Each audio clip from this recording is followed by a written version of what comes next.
what I've noticed is that we are very critical on what we hear of ourselves, but usually nobody cares.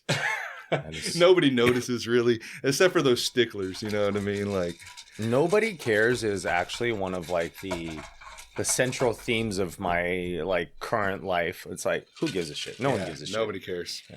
Comes with age, right? Mm-hmm. You figure that out. Yeah, it is. But one thing, once you learn that, it's kind of like it's kind of freeing sometimes, you know? Yeah, totally. It's like, what am I doing this for? Why am I trying? Hey, just make myself happy, make your family happy. That's all that matters. Yeah. So cool, man. We rolling down? Yeah. Awesome.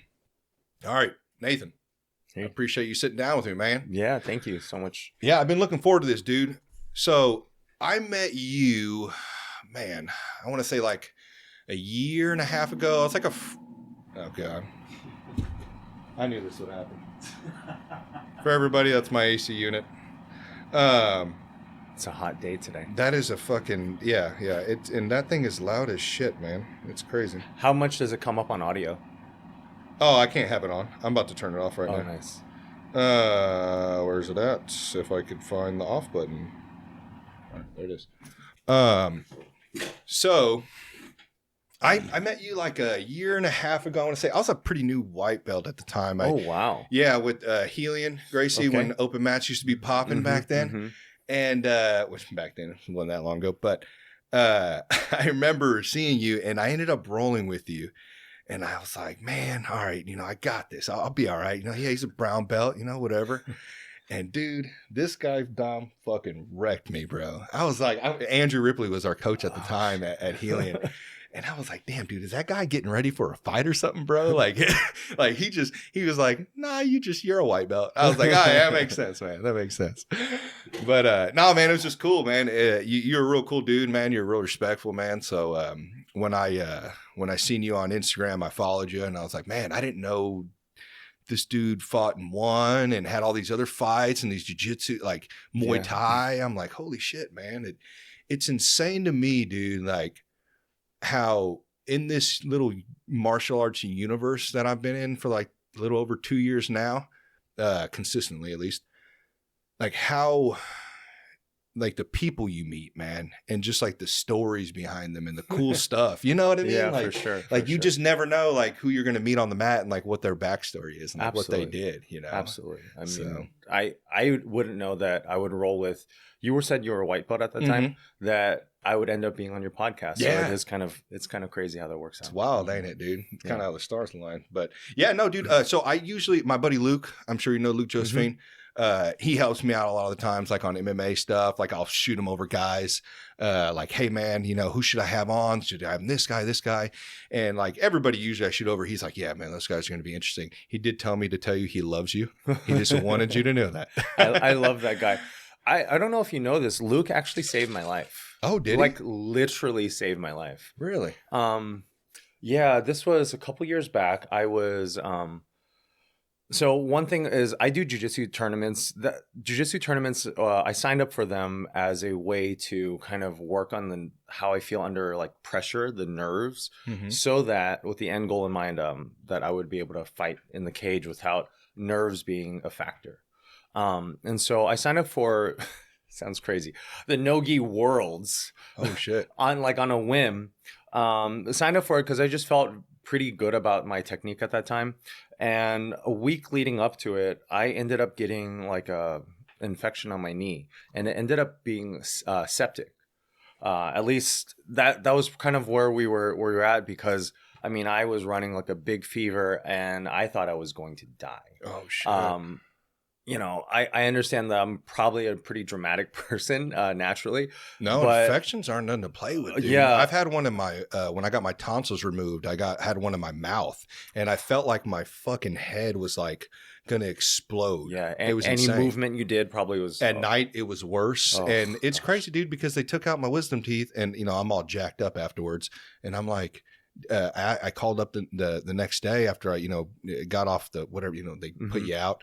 And I'm like, hey, no one gave me any antibiotics. Am I supposed to feel like this? Yeah. Well, and I didn't feel bad the next day. I was sore, But like, they were like, oh no, you don't need any antibiotics. The surgeon said you didn't need it. I was like, yeah, but my wife had hers pulled like last year and they gave her antibiotics. Like, what's the difference? The mouth is, they say, the dirtiest part, of your body, supposedly. Sure. And so wouldn't it get infected? And they're like, oh no, you'll be fine. A week later, I'm like dying, dude. The worst pain. So I feel you on that. I do. So I ended up getting a really bad septic knee. Luckily, Luke was able to kind of like work something out and see me and, give me the old fix. So I was able to limp my way to the no-gi worlds to compete. That's awesome, dude. Yeah. Yeah, man. Luke's such a good guy, man. When I first met him, when I first started at Helion, because I had attended 10th Planet up at with Jeremy and Blake up there in Platte City back when I was like 27 or something like that. And I was there maybe half a year. Old jiu-jitsu story, fell off, years went by. Helion opened up. I was like, man, you're really close. Yeah. I was like, dude, this is your time, Gabriel. You've been kicking yourself in the ass for not continuing this. You given every excuse in the book not to go. Take your ass there. It's 5 minutes down the street. You could walk if you wanted to, So ended up getting down there, and John's just awesome, dude. I love John so much. He's helped me out so much. I mean, even at times where my schedule wasn't working out, he'd invite me into his private lessons and like just really just working with me because he's seen I really wanted to do this. And really, I mean, it's not like I'm giving him anything. I'm not some competitor. I mean, I do like little local tournaments, nothing crazy. So it was just nice that he still went out of his way. But Luke was the one, and I met him there pretty early on when I started, and he was just always just his energy, man. Like, he was just so cool, so laid back, just funny, just doesn't care about shit. He's just like, whatever, man. Like, let's just have fun, So I always vibed with him on that, man. And yeah, he's always helped me out too, like any medical stuff like that. He's always been kind of clutch with that stuff. So you said you started at jiu-jitsu at 27. What made you want to start? Podcasts, hearing Rogan, all them talk about how great it was, and really, honestly, man, I was always scared of like the ground, like, getting taken down. And, just like any man, I feel like it's like when you're out in the streets and the possibility of a fight breaking off, like you think you can hold your own. But like, I knew deep down, I knew I was lying to myself. You know what I mean? Like, I'm like, you think you're this, but you're not, And like, I've always been, I played sports my whole life, football, soccer, never anything like wrestling, nothing like that. No boxing, nothing. And I was like, man, I don't know, man. Let me just go see what it's about. So like, I was getting a haircut. My barber at the time, he was fighting in MMA. And then the barber next to him, Ryan, he goes to 10th Planet still. And he's actually been on the podcast as well. They all call him Mooch.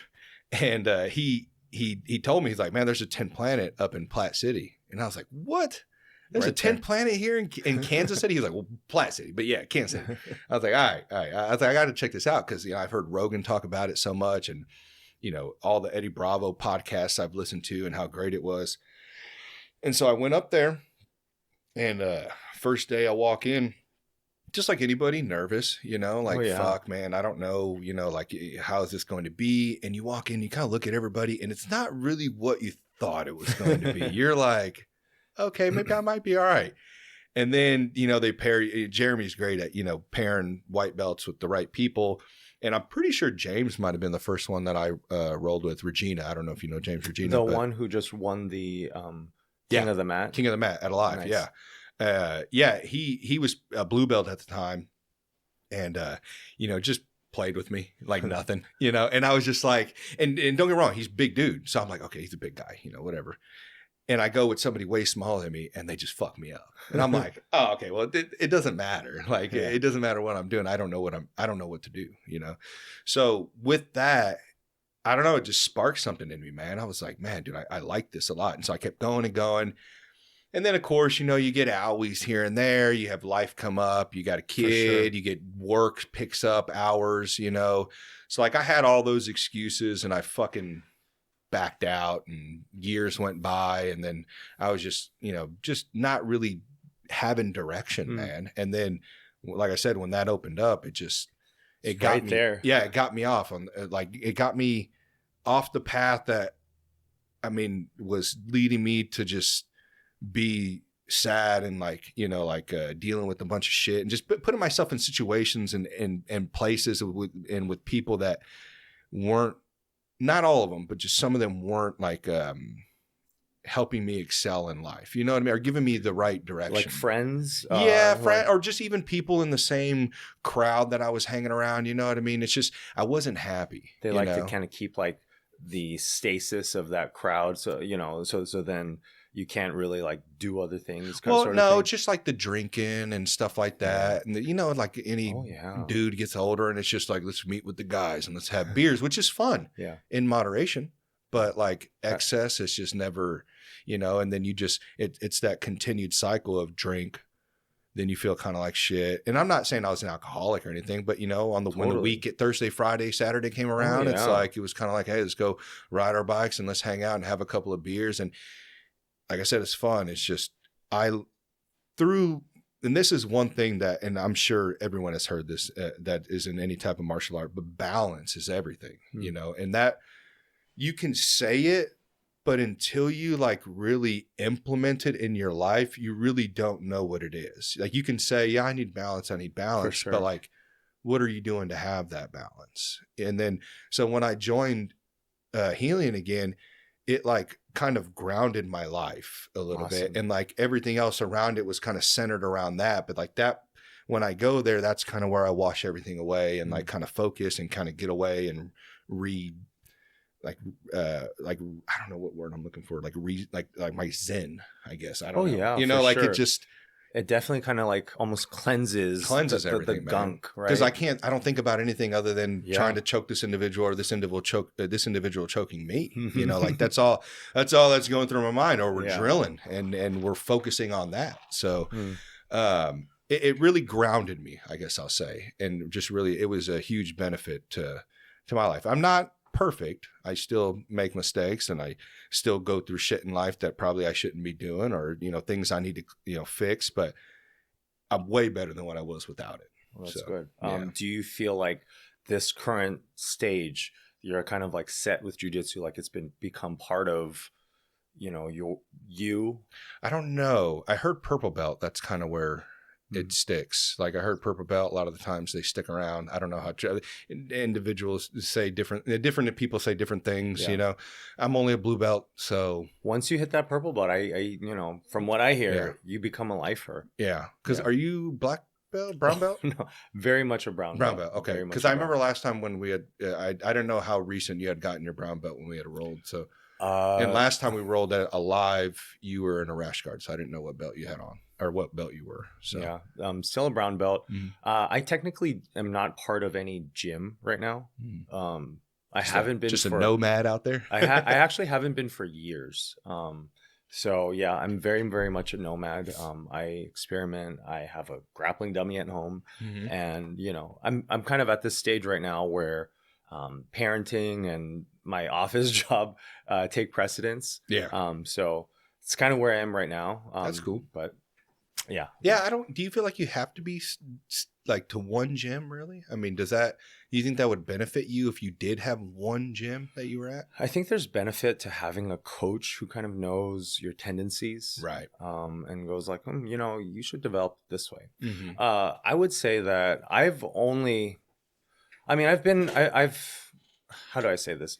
I've signed up for memberships at gyms before, but I think I've only been a true teammate at one gym, which was 10th Planet in San Francisco. Oh, we were just watching your fight and they had that pop up. I was like, he's a Tempe guy. That was my only like gym time.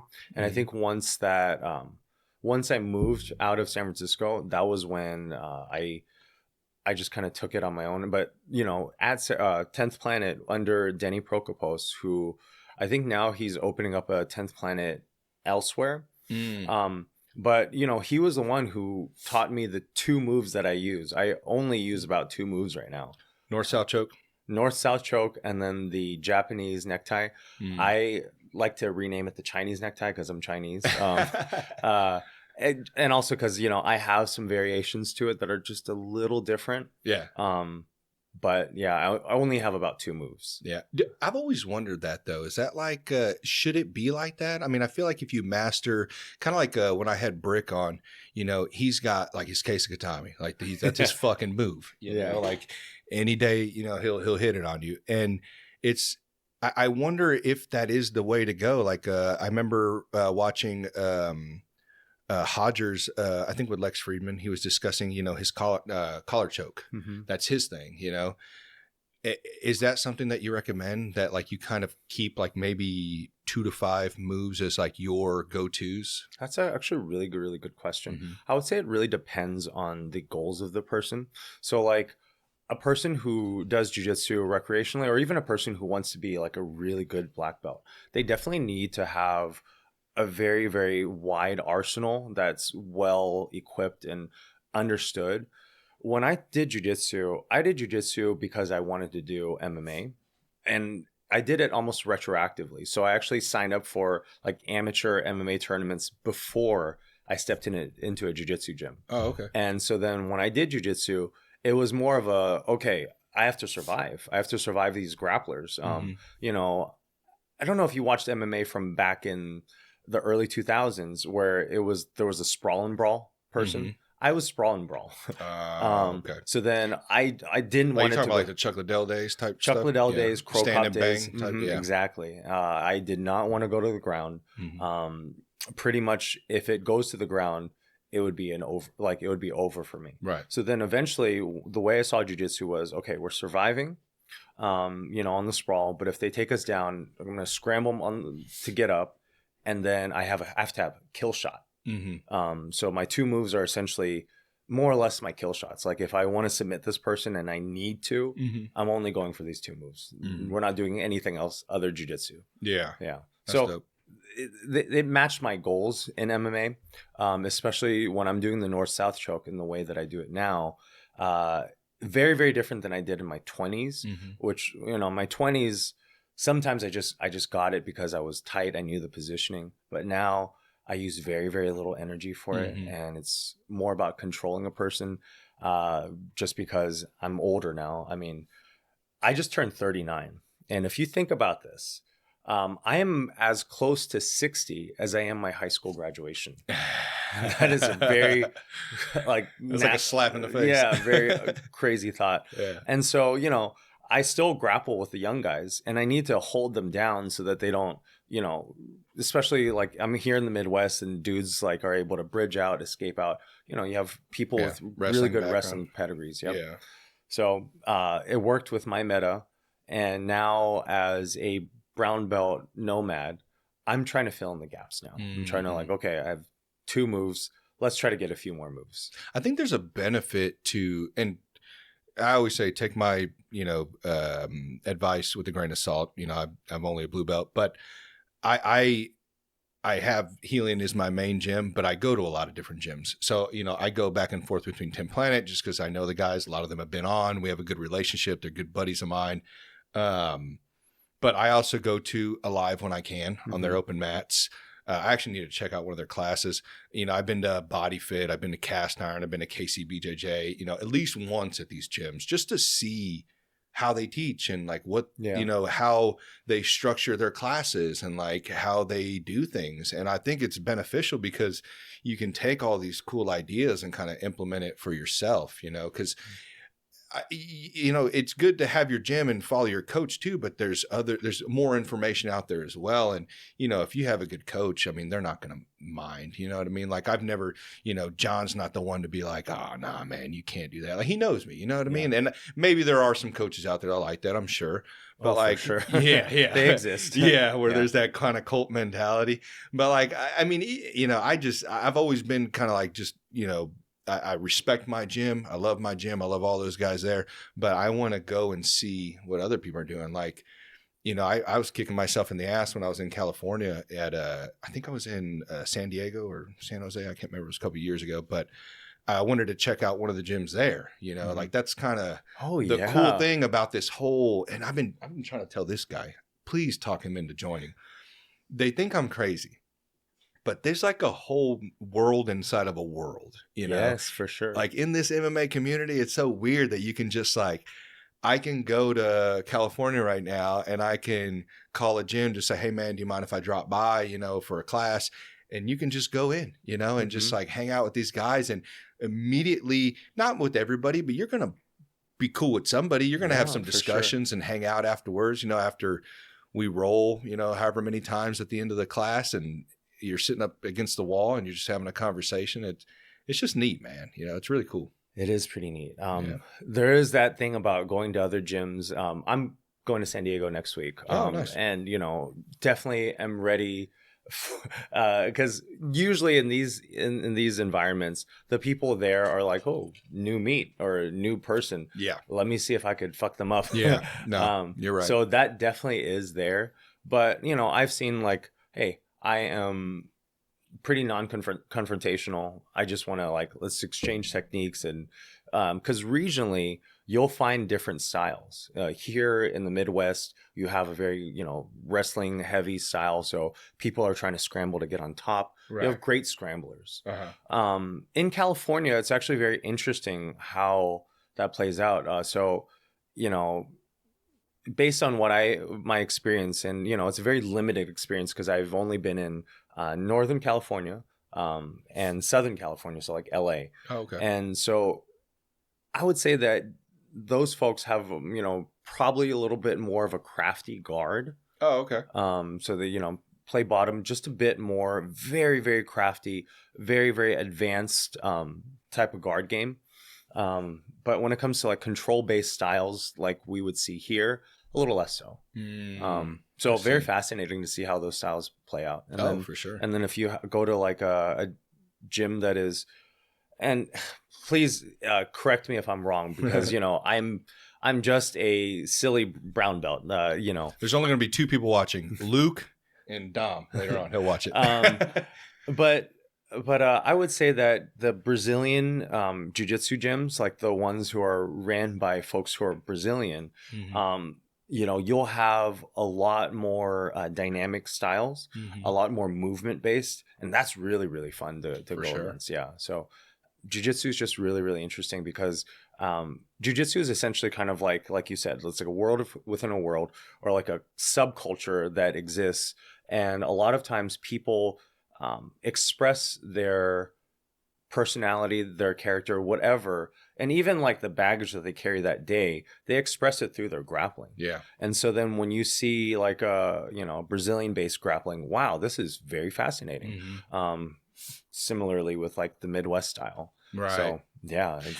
But you've been doing it for so long, it probably doesn't bother you when you walk into these gyms and somebody's trying to take your head. I'm sure you have ways to navigate that because you've been in that situation, I'm sure, multiple times, I'm decent, I think my big thing that I'm good at is my defense. Right. So then I am less worried about them, or even taking like an L. Like you took an L, who cares? It's on the mat. Who gives a fuck? It doesn't matter. Yeah, it doesn't matter. And usually it's like the instructors, when we get to the instructor who rolls with me, then I'm getting fucked up. Yeah.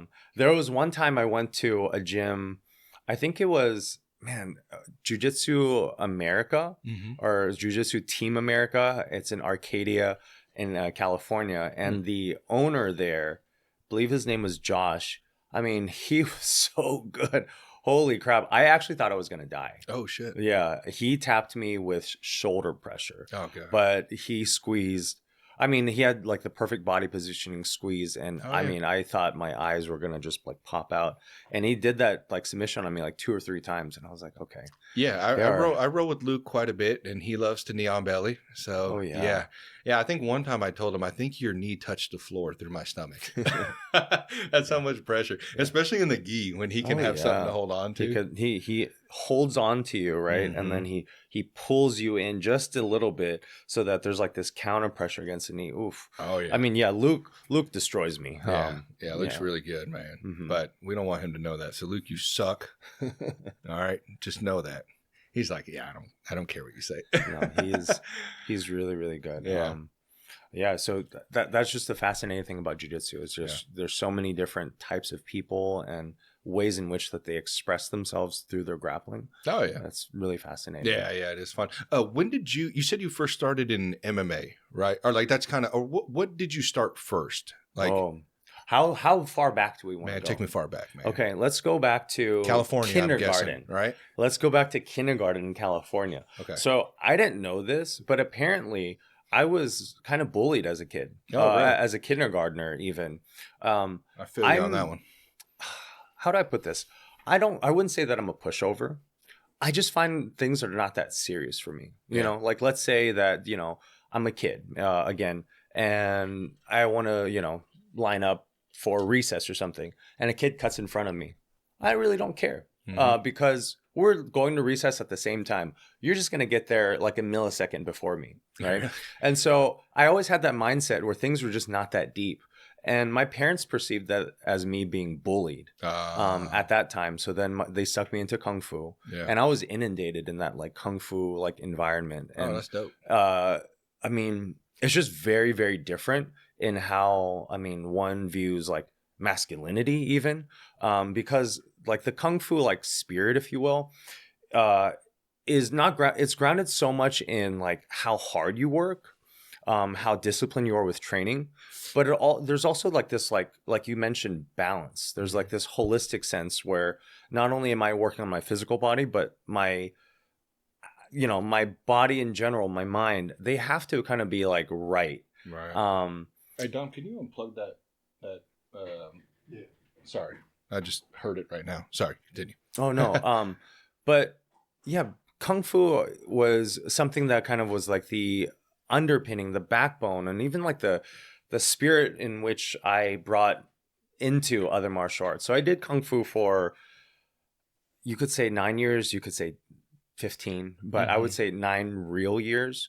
And then I started, my buddy and I started a little fight club in my parents' garage. Damn. So every Friday after school, we would have a fight club. So the garage door would be open, neighborhood kids would come, and we would host these little things where we would fight each other. That's dope. And I just, really, really cool situation where my friend fights first and he does a sweep on someone else's leg. And I was like, oh, that's kind of interesting. And I tried to do the same sweep and it turned into a leg kick. And I was like, oh, shoot, this works. So then it went from like Kung Fu, which was highly theoretical. Most things didn't work, to all of a sudden we're striking each other and these things do work. You can see them. Because what is, like, if you were to give me like a breakdown of Kung Fu, like what are you learning with that? So like you're learning striking and some kicks, or is it more of just like your body movements and like what is it? Because I'm not really familiar. It's a really good question. Yeah.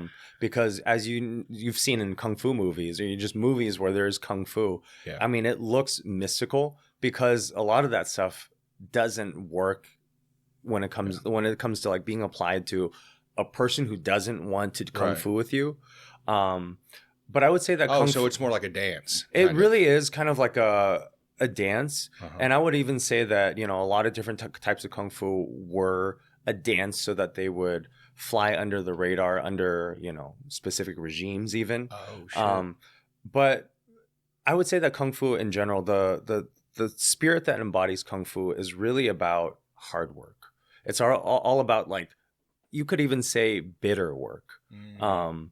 As in, like, you just have to like grind through it and you have to be strong. And so, while I learn like all these like crazy, crane, tiger, whatever movements, I mean, I don't use that today. But what it did help me with was that because if you think about like striking is usually either like straight lines. So you have your punch, your jab, your cross, and they're all straight punches. And you also have like your hooks, but these are also kind of like movements that come around, and it's pretty contained, right? Whereas like Kung Fu is like all over the place. And what that helped me with was just training a body to be like very, very capable through all ranges of motion. Yeah. And because of that, picking up jujitsu, picking up other things became a lot easier. So did the Fight Club thing.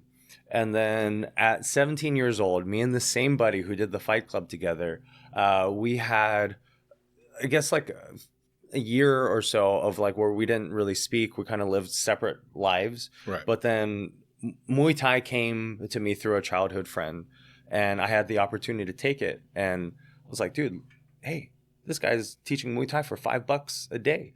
Let's do this. Yeah. So we took Muay Thai, and we both ended up being pretty good. But I ended up going, hey, I think I want to compete. And I competed. After a couple months of training, I competed in Kung Lee. I don't know if that name rings a bell. He fought in the UFC, fought in Strikeforce in the San Jose area. Definitely a legend. Oh, okay. But he would host these really, really big San Show tournaments, or Sanda, which is, think of, when it comes to striking, it's Muay Thai. So there's punch, kick, knee, no elbow. At least most of the time, but there are throws, and we're not talking about like the Muay Thai trips. We're talking about like you can double leg someone throw them, or throw them off the stage. But once you hit the ground, they stop. Stand you back up. Yeah. Okay. So you would see some really, really dynamic throws, and so I did that tournament, and I did it very, very interesting. I knew nothing about cutting weight, knew nothing about fighting in general, but I won. I won my first fight in about 10 seconds. Damn. Got a first round, got a very, very quick KO, and was just was that the one where you kicked him in the head? No. The one that I kicked him in the head was actually my very last fight. That was like, bro, that one was sweet, dude. I was like, holy shit. I didn't even expect that. I seen it on your Instagram. Yeah, Ripley actually, he was my corner for that one. Yeah, I seen that. So we had this like game plan. Okay, this guy's a grappler, so he's gonna push me against the cage, and we're gonna go for this. But I was like, hey Ripley, I want to like hit him one time, just like really hard, and then we'll like grapple from there. Yeah. Let's just see what happens. Like, see how he like handles this one strike, and then my plan was to kick him right here, so that it would make his right hand not as strong, or at least like disable it over time. Right. But when I kicked it a little high, and I think the foot curved around his guard, and I think that's why he was dropped from that. That's crazy. Matt, actually, when you said that right now, I don't even, I've never trained as much as you. I don't do much stand up here and there. I do. We were doing quite a bit, but we're getting back into it. We don't have a coach right now for our stand-up at Healing. And I try to get in with the guys at 10 Planet when I can. But like learning stuff like what you just said right now, like your thought of like, hey, I'm not going in for a kill shot, to take this guy out, but I just want to wound him. So that way he rethinks, or I'm decreasing power out of his punches. Like that's crazy to me. Yeah, decreasing his ability to strike, throw this strike. Yeah, because he's going to be. It's good. I mean, it hurts. Know. So I mean, I know you got adrenaline pumping, but you get a good kick. I mean, he's probably going to feel it during that fight, and he's going to be less tempted to want to use maybe that hand, or maybe like you said, it's not that powerful. Yeah, that's neat. And I'm retired now, so I can say this. I have long had gas tank issues, just because I think I'm probably a little more explosive, which means that, I'm pretty strong in rounds 1 and most of round 2, but I start fading pretty hard. And even with like a really robust conditioning program, it just seems like that is my physiology. And so when I start the fight and I hit them really, really hard, the idea is they won't chase me as much. They won't come forward as much. They go, oh shit, more okay, cautious. Let's let's slow down here so that we don't go into an exchange. Because if I go into an exchange with someone and they're taking my shots, I eventually lose. Yeah. So I hit them really, really hard to make them second guess, and then I can play my game, which is a more evasive style. That's dope, dude. And what did you say that was called? It wasn't Muay Thai. What was the? It was called San Show. San Show. And I think some people call it Sanda. Okay. Same. Huh. Same. Yeah, I've never heard of that. All it means is, in Chinese, it just means free fighting. Okay. So they're able to. The purpose of, I think, San Show was a counter to Muay Thai. One. But also, it was going to use the kind of blend the combative aspects of Kung Fu into like one sport style. Oh, okay. So then, you know, you glove up the hand and now you can't do your tiger claws and whatever. But you're able to practice. Are you in full gloves? You're in full gloves. You're not in the small MMA gloves? Okay. No. But, you know, there are Kung Fu arts that are similar to judo. And so you're able to kind of practice that. And, you know, that's why we did that. But when I did that tournament, it was only because it was available and it was big. It was big so I could test myself. What year was that? This was in 2004, 21 years ago.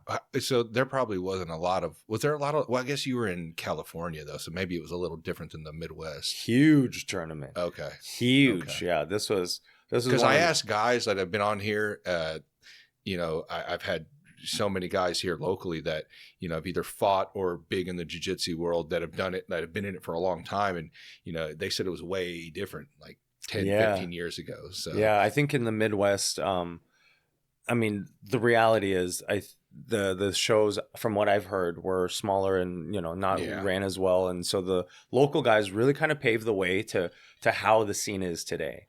As far as I know. Yeah. In California, it was very, very much well developed. There was like this path from doing well in those competitions to getting into Strike Force eventually.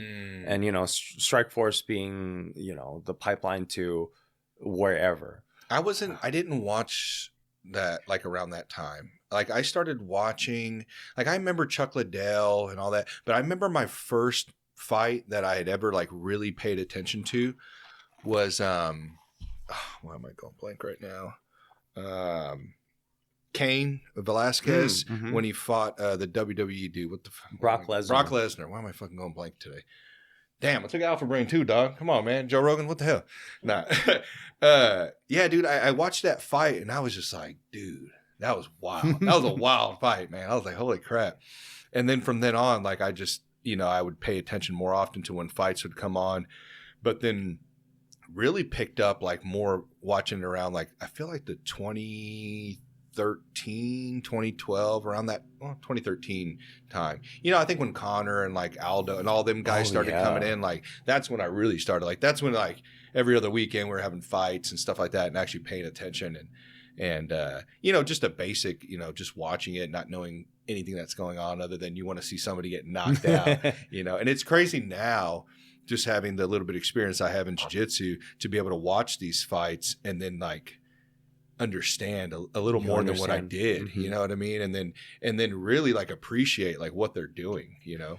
Do you find that now as a fan who also trains regularly, you know, you said you're a blue belt now.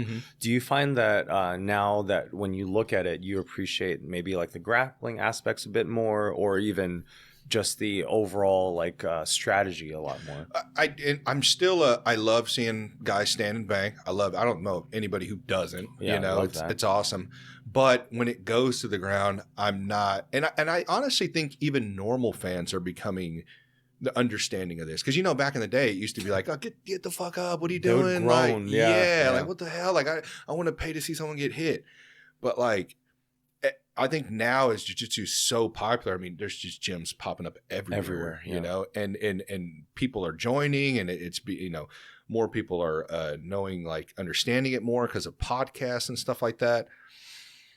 But having the training behind it, like I appreciate it and I like it, you know, I like to see it. I like to see what they're doing. I'm actually watching, you know, like maybe trying to learn something, you know, if I can, you know, my memory sucks, so I'm sure I'll forget it in a couple of days, but maybe it's like when it comes back around, you know, that's the whole point, you know, you become a black belt, right? You know, you kind of like, you drill and drill and drill and drill and drill. And over time, it's like, then it kind of, you know, all starts to stick at some point, you know, because like even like you have a move that you practice or that you drilled 3 months ago and then it comes back around when they drill it again and then you're like, yeah, I know this one, but then there's just that detail where you're like, oh, I don't remember you guys showing that before, and they probably did, just didn't stick. So and you almost like discover it for yourself, right? That's and that cool. One little detail, it's like it changes that entire move. The detail's the key, or that entire system to that setup of that move. It's like, oh, I didn't know to like kickstand my leg there or put my knee there or, you know, grab this or whatever, you know, it is.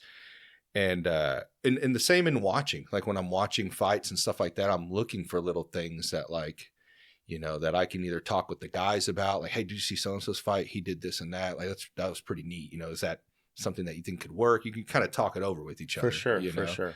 But no, yeah, I mean, like I said, I enjoy it. I enjoy it now, and it has helped me understand like what's going on and like really appreciate what they're doing instead of just going, oh, they're rolling around. That some people think, you know, maybe a lot of people still think that. I don't know.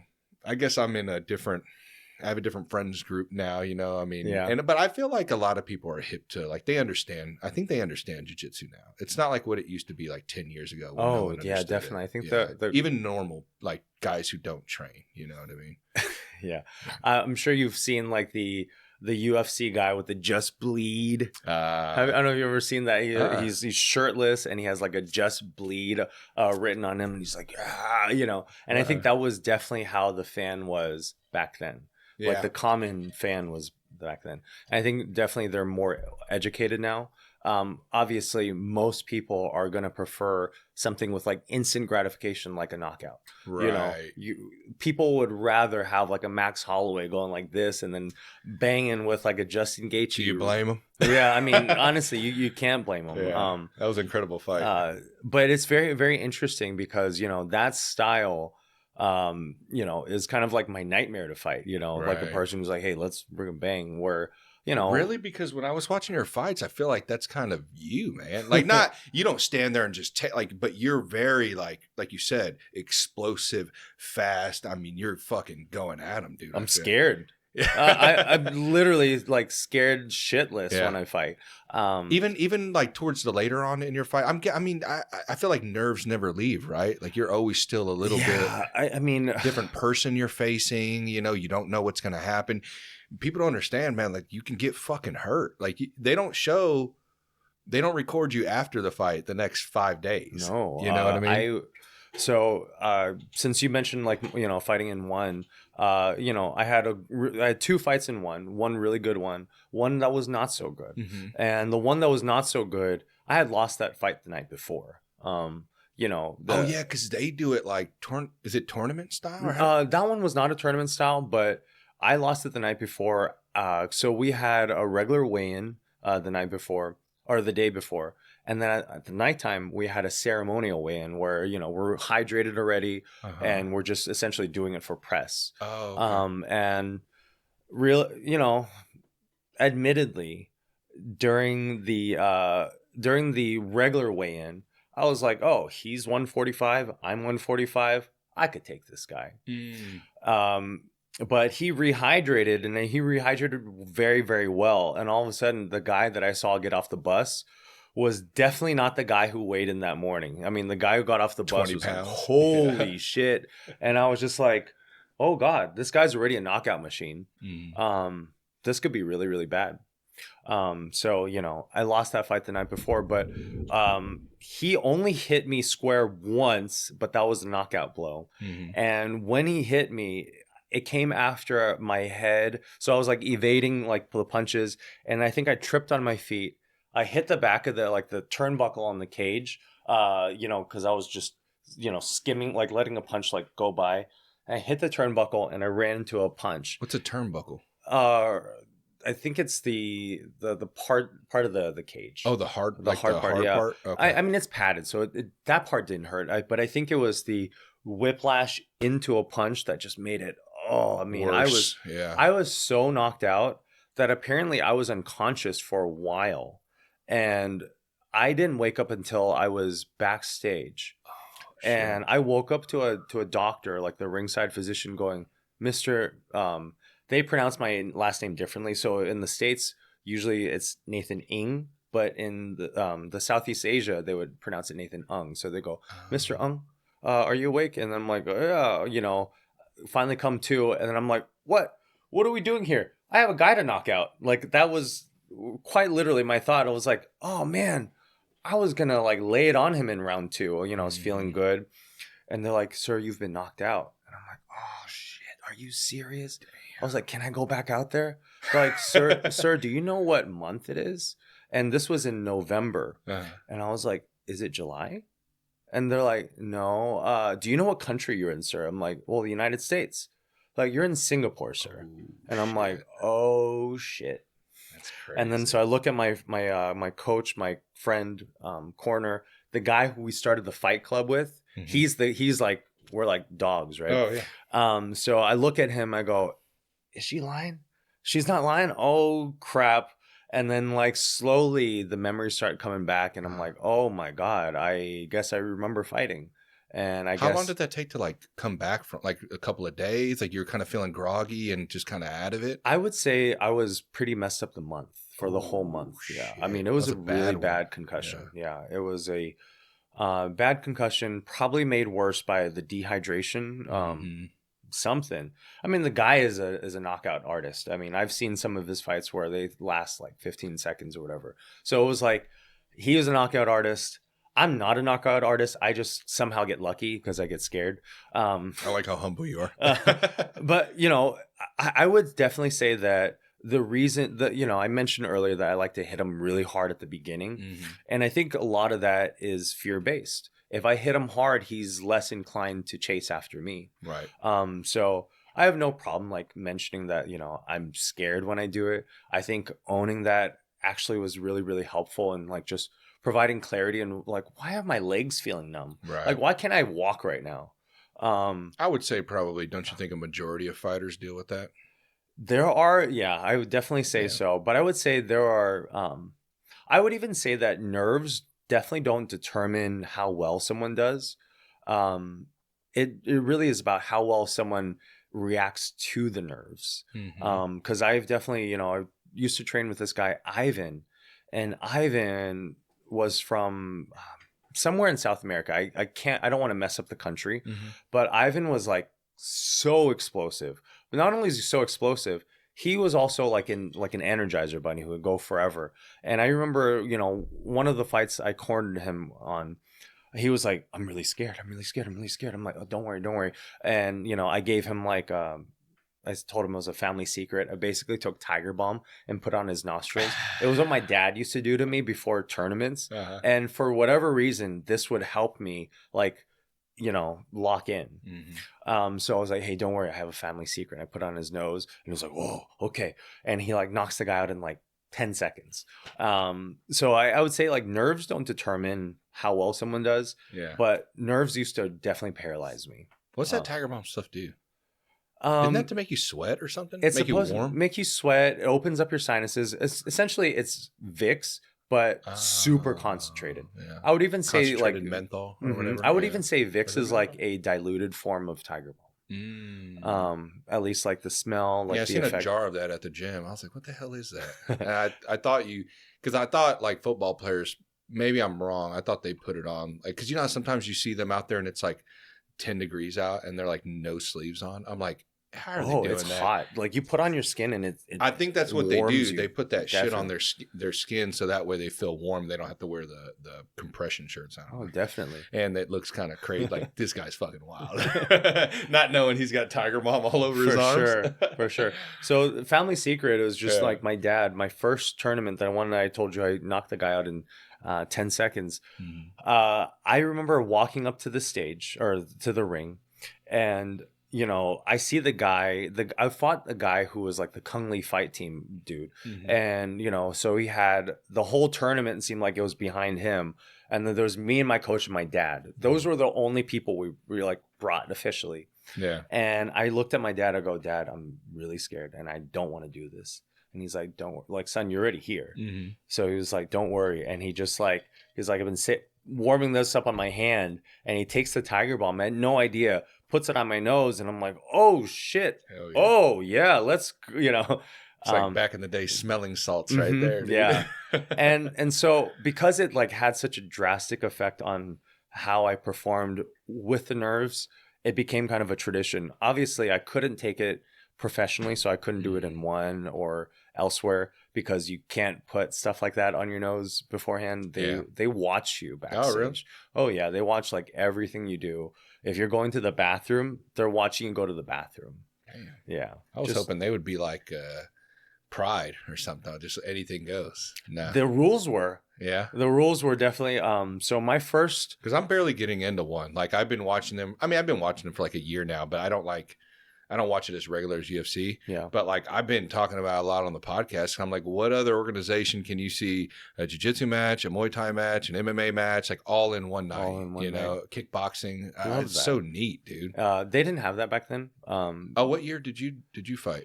2014 and 2015. So about 10 years ago. Mm-hmm. Okay. And so when I did one, they started implementing the bonuses. So then like that kind of added like more sauce to it. They were like, oh, now you can get a bonus for like, best knockout, best submission. I'm like, oh shit, They like raise up the stakes. And, during the rules meeting, they're like showing us all the different type of soccer kicks and stomps they allow, which is pretty much like anything. Holy shit. Yeah. So that's the difference. So you can kick them while they're on the floor? Oh, definitely. Holy yeah. Shit. Can you still do that now? That's a good question. I haven't really seen it. Yeah. But there's also a chance that, people are, more wise to it. More respectful. And they don't want to like put themselves in that position. Okay. I see what you mean. Yeah. Don't be in that position. That's the famous, like, whenever I ask, Coach, how do I get out of this? Well, don't get there. Don't get there. And if you get there, you're already pretty fucked up. Yeah. I know.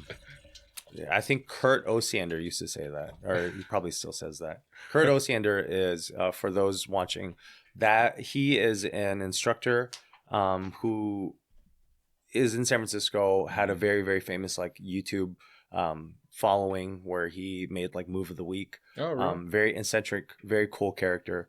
But yeah, he would always say, I'm butchering it, but basically, if you get there, you're fucked up. Like you fucked up already. Yeah. And it's kind of true. I mean, that is true though. There's a lot of the times when someone gets you deep into a position, you're just kind of it's checkmate. Yeah, you're fucked, man. You know what I was going to tell you about? I just seen. It's called. Who was the guy's name? I know his Instagram's called HPU Coaching or something like that. The big guy that Gordon Ryan heel hooked. Is it Josh Saunders? Josh Saunders. Yeah.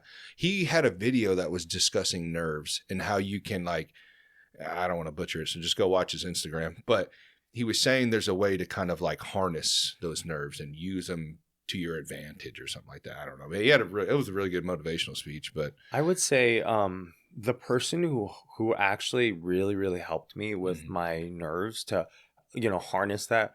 For those watching, Trey Ogden. Trey Ogden is the owner of Marathon MMA. But when I first met him, we were both at Glory. Yeah. And he basically told me that nerves were essentially your body's like physiological response to an upcoming stressor, and it's essentially priming your body for what you need. It's the fight or flight response. This is actually happening right now, and your body's getting you ready for it. Yeah. So don't shy away from it. Lean into it and accept it and embrace it. And I think that was really, really helpful because I still deal with that to this day, which is weird. Like for instance, today at work, I'm gonna vent a little bit to you, Nathan. Okay. I had this fucking guy, man, who's just completely just taking advantage of this company because they're kind of in a pickle. They need him. He really fucking is not good at his job, but it's either, they've told me it's him or nothing, which is stupid because I told them I can help them with that position, getting somebody else in there, blah, blah. Either way, we had a little altercation today in the office. I work out on the machine shop floor, walked in there, created this sheet for him. Giving him details on his program corrections or issues as well as corrections. I'm basically giving him the answers, how to correct this to save him time. I'm out there I can see what's going on. I know it needs to be fixed. So I give it to him, but now I'm starting to keep copies because this has become repetitive, and it's like, it's okay to have issues, but we're seeing the same repetitive issues. This is one, causing me to work more. Two, it's costing the company more money. And, this just, it's just dumb. It's unnecessary. We verbally, this isn't changing. So now we need to have, paper trail now. So I go in there and he's like, immediately just, defensive and, what is this? And looking at me and I'm like, hey, it's, just explaining all this stuff. I explain it to him and he's like, well, I'm not fucking doing that. Wow. And I'm like, for some reason, I don't know why this happened. In some situations, I'm cool. But there was kind of some people around, and watching and listening, and like you get hot, and like you get a little shaky in the face a little bit and a little bit in the hands. Yeah, for sure. And it's like, I'm at all threatened by this man. One, he's an older guy. He's not older. He's like probably 50, but he's not too much older than me. But it's like, I'm not threatened by him physically or anything. I mean, this man doesn't take care of himself. He just smokes and drinks all the time. I mean, I'm not. So why is these nerves? You know what I mean? It's like, it's a small situation. Why are you doing this? It's weird how nerves are. I feel like, how they just, sometimes they pop up, sometimes they don't, Do you think those feelings would have been as intense, or you would be as mindful of them if there weren't people there? Maybe. Yeah. I don't know. Or maybe just the environment. It was a quiet office. It caught me off guard. I mean, I knew he wasn't going to like it, but I didn't think he'd react that way, I think when people just normally like react, like they have almost like an asshole response to out of nowhere. Well, and I'm not a type of guy that's like, well, fight me, bro. That's not me, even though sometimes I think it is needed in corporate settings, as long as two parties are consensual on it. But dude, it's just sometimes, man, it's just, I don't know. It just irks me sometimes when people have that kind of protective setting and they think they can just be an asshole, and I think that's really what bothers me. And I'm not no way a saint. I'm sure I have my moments too. Please call me out. But like, all I was doing was trying to help you, dude. I know we already have kind of issues because you're upset that I've been kind of nitpicking at your job, but you're affecting mine. So, I mean, it's what it is. And, but yeah, man, I don't know. Just, I don't know. It's just weird. You would think, sometimes I think too, it's like, man, you train, you think you'd be a little more calmer in a small situation like that. Like literally you're going to go to the gym and get choked out by some 21-year-old blue belt. Like, what do you, what, I thought you were supposed to be calm during these situations, but no, nerves just kick in, man. And it's just like, you can't really, I don't know. You can't control them. They happen and they happen, but some people are like stoic. Like you just, I want to be like those people. I definitely have the same issue where, there are some instances where, cool as a cucumber, but there are others, especially if it involves like the well-being of my children or a family or something. Even if it's like a kid being like a jerk to like my kids, all of a sudden I'm like, where's your dad? I think these thoughts in my head, but I am very, very non-confrontational. I just think that, if you give me like two paths, right? One way, which is like, let's like mend this and like work together, cooperate, whatever, play nice. And the other way is like confront or whatever. I would generally choose like the amicable way, just because I feel like nothing is that deep, Right. I'm not getting into a fight over whatever this is. And you have nothing to prove, and it wouldn't do anything. Like, just like me, like, that man that what am I, fight me out in the parking lot, bro? Like, for what? You know what I mean? It doesn't make any sense, but it's just weird how sometimes scenarios like that can kind of trigger, Oh, for sure. It's weird. I'm like, man, damn. I thought about today when I was driving home. It's one of those when you get home and you sit in your truck for like 5 minutes and you're just like, what an asshole. Yeah. And you're like replaying it over and over your head, what you could have said, what you could have done, like all these different scenarios, which I don't know why I do that to myself, but I don't know. We're on a podcast here, so can I ask you a personal question? Yeah. Were you bullied as a kid? Yeah. Yeah. Yeah.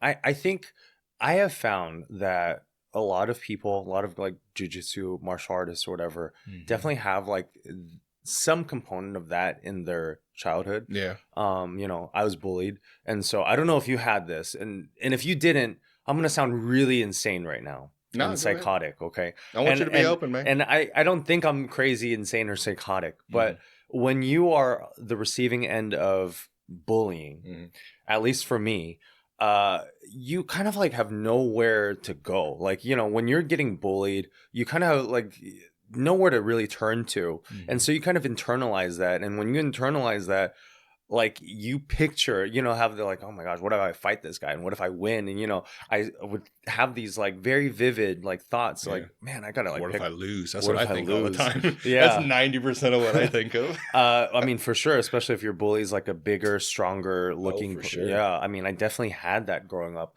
And so, those intrusive, vivid like thoughts definitely like take over, and as an adult who's trying to be more well-adjusted and raising children, teaching them to be like kind people, I won't lie, I still have these moments where I'm like, I have these thoughts again, like Yeah, like it almost feels like an insecurity, almost, in a way. I mean, I guess like a childhood insecurity. Almost. I guess it almost. would be like this childhood like sense of powerlessness. I love my dad to death, but there was like sense of powerlessness growing up whenever my dad would get angry. I understand. I think a lot of people, a lot of men our general age kind of go through that, where we had, fathers who we looked up to, but at the same time, when they got mad, we different back then. Yeah. Exactly. Yeah. And so you're right, saying like that insecurity that I would say for me was like this sense of powerlessness. And I think that powerlessness is what kind of was the underlying like drive to be better at martial arts, so that I wouldn't feel that powerless. Yeah. And it's actually kind of like wild, because I still feel that way, because in most social settings, it's probably not good to threaten like a fight. So then you kind of want to be able to like tactfully use words to like, address that situation. Like, let's say that you had, the tongue of like a crazy good lawyer, right? And you went through that situation with the guy at work, and you were able to kind of like just put him in his place very, very easily and masterfully. Then I feel like those thoughts and like that, like, wouldn't be there as much. And I wish I was like quick-witted like that, No, and that's what I was rethinking in my head in the truck. It's like, I could have said this, I could have said that, I could have got my point across a lot better, and then I'm overanalyzing. Kind of like what we talked about. I don't know if the cameras were rolling when we were discussing that, but nobody fucking cares. But yet I'm sitting here in my truck thinking about all this shit. Yeah. You know what I mean? You mull on it for a while. And I don't know if everybody does that. I'm sure people probably do, think about like it going over these. I mean, I would hope, or maybe I'm just, me and you are crazy. I don't know. We could be. But, maybe explains why we're in gyms, because, since I've joined a gym, I kind of see and understand a lot of people of why they're in there. And I'm not saying like we're the only ones that have gone through shit. That's why we're in gyms. Like, a lot of people have gone through shit through their childhood and life.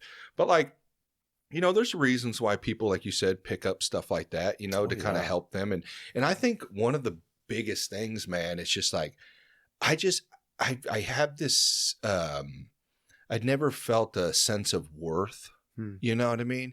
Maybe it was kind of growing up, my father abandoned me, and like, luckily I had a father who kind of stuck in his place, or took his place and raised me. But, like you said, it's different to the fathers from that, definitely. Their fathers were probably even, way terrible. Different. Their fathers were shit. Yeah. Like what my father had to go through, with his dad. I mean, he was, no disrespect or anything, it's just, I mean, it is what it is. Just wasn't a great person, and he had to undergo that. So, that shit spreads, like from generation to generation.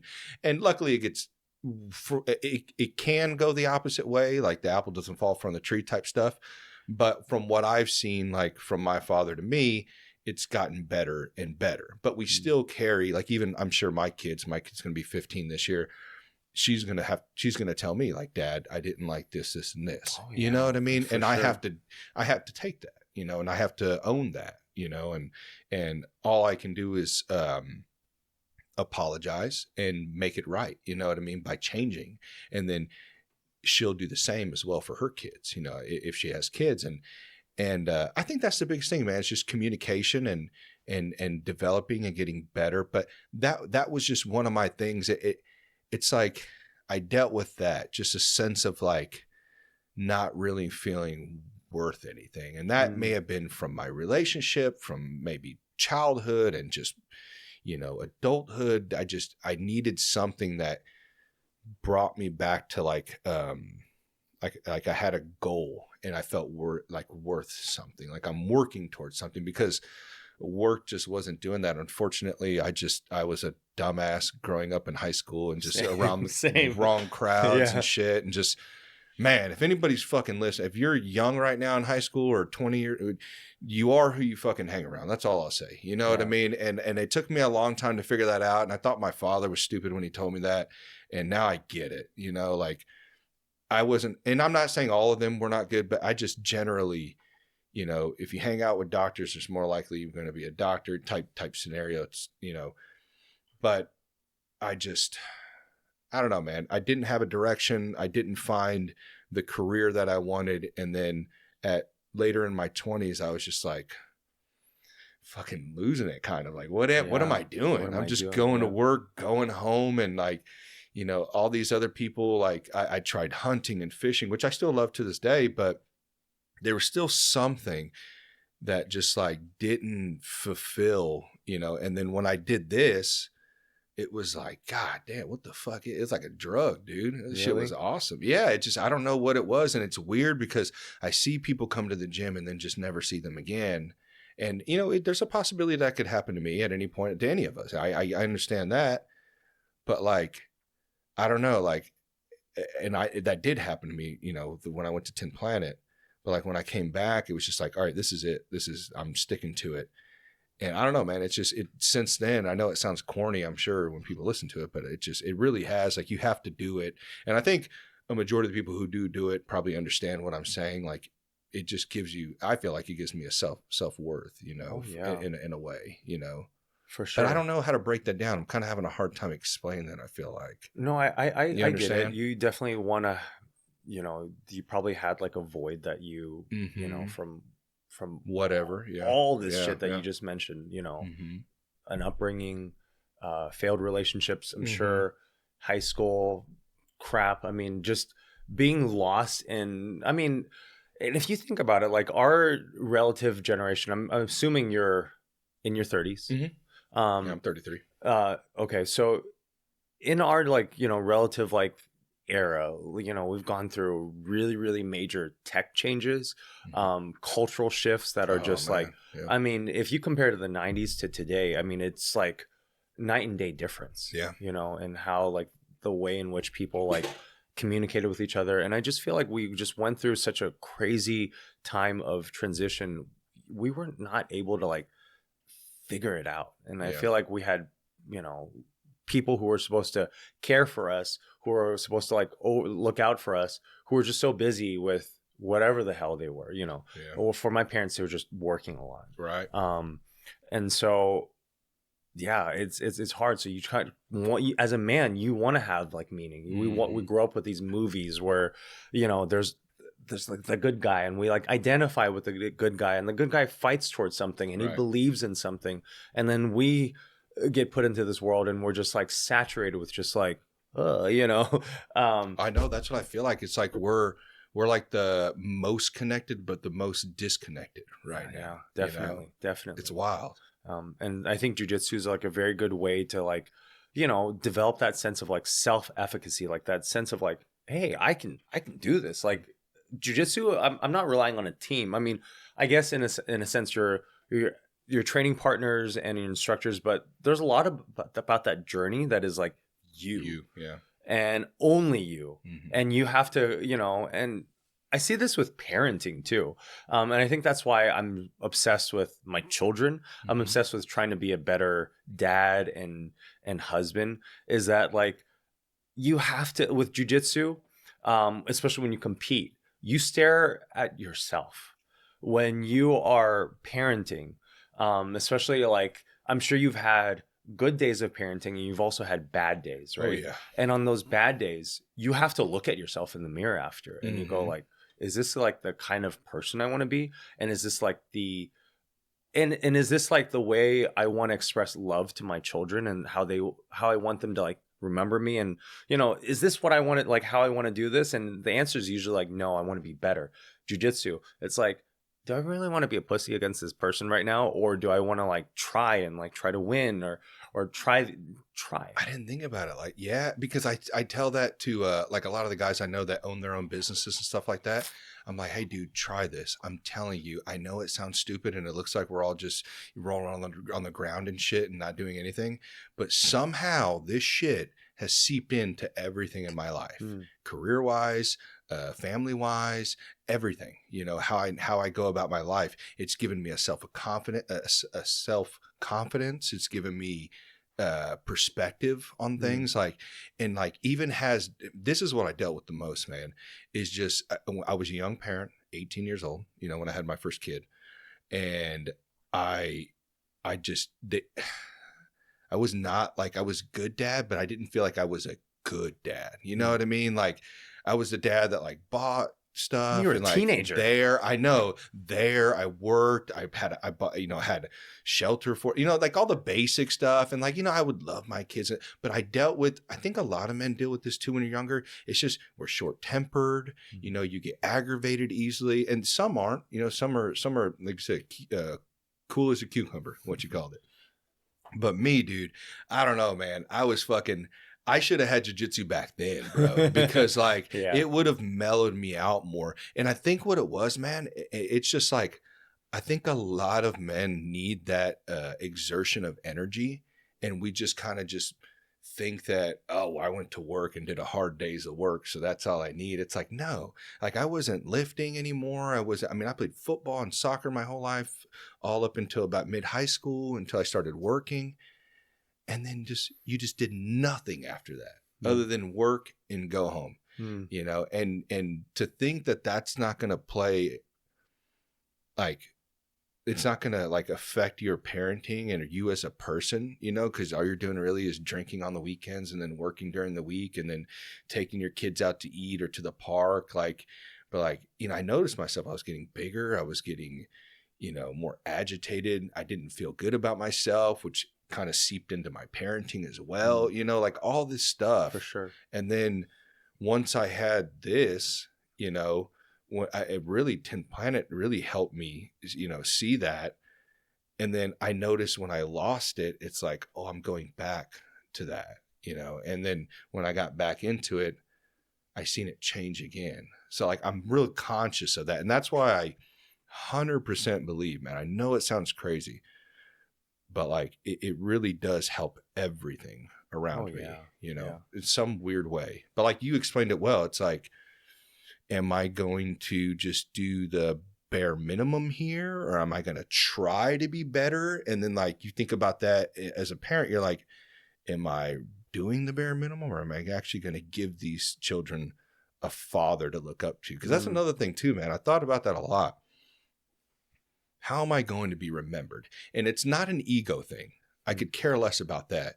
I want my children to look back and be like, man, my dad wasn't perfect, but man, he loved us. And man, I love him for what he did for us. And like, I want them not just think about toys, or he gave me a house, or just like the regular, like just the basic things. I want her, you know, both of them to be like, he talked to me when I needed him, and he listened, and he didn't just, you know, how was school and that was it. You know what I mean? Like he played with us, and he, you know, he was interested in our sports and like what we did, you know, like, or even other little things like, hey, you know, what show are you watching? You know, just like engaged, you know, and I think in order to have that, like you can't be lost in everything else. And I am still I still do have, you know, tendencies where I take on too much, and I got to watch that, because I dive into like my hobbies, this stuff, and, you know, motorcycles and the video content I do, and jiu-jitsu and all this stuff. It's very time consuming, and I kind of have to pull back, but in a way though, I can control it and set it up right. It really helps in that department as well, with being a better parent and looking at little details, like in jiu-jitsu, little details that before I just overlooked. I just didn't even think about. I don't want to make assumptions here, but it sounds like the way that you approach parenting, you kind of want to be like the parent, the father that you didn't exactly have. Yeah. Right? You're bringing up all these things where you're like, hey, I want to play with them. I want to engage with them. Yeah. And, and that's really, really cool. Yeah. And actually, dude, funny that you say that, and not at all was my father, horrible father. He knows that, we had this discussion over Memorial Day, recently. Recently. Yeah. Just what was that? Saturday. We were at the lake, and he came up to me, man, and he was like, and my dad, man, he's been through a lot in his life, man. And as a younger man, I held a lot against him, but as an older man, I'm starting to understand.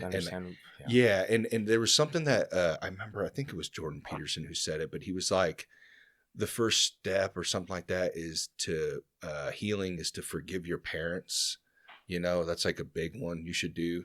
And I believe that because a lot of conversations I have with people, a lot of it, some of the stuff like they discuss that it affected their life or that they feel like they're repeating is because, they'll go, well, my parents, were this way or did this or whatever it may be. And like, but it was cool because like he came up to me and he was like, and just random, he was just like, Gabriel, he's like, you're a good father. He's like, you're a better father than I was, and that fucking just, oof. I didn't know what to say. Man. It was one of those awkward moments because like me and him are like, we hug, hey, how you doing, man? You know what I mean? But we're not really like that, you know what I mean? And it, it is what it is. Some people are, some people are not, who knows, that could change in 5 years, but, I just got kind of weird, you know what I mean? That's like weird about it. Dude, that's great. I mean, I feel like that's so validating. And it was because when it happened, I got kind of like awkward about it. I was like, oh, thanks, Dad. I appreciate it. You're not used to these, like, no, I'm not, you know what I mean? Like, and it's just odd, but when I went back and I thought about it, and I was like, damn, man, like that was kind of like a iconic moment, in my life, like I meant a lot because I'm trying, and it's fucking hard, man, and then, for so long I dealt with, just, when you kind of reflect back, I don't know, how old were you when you had your first child?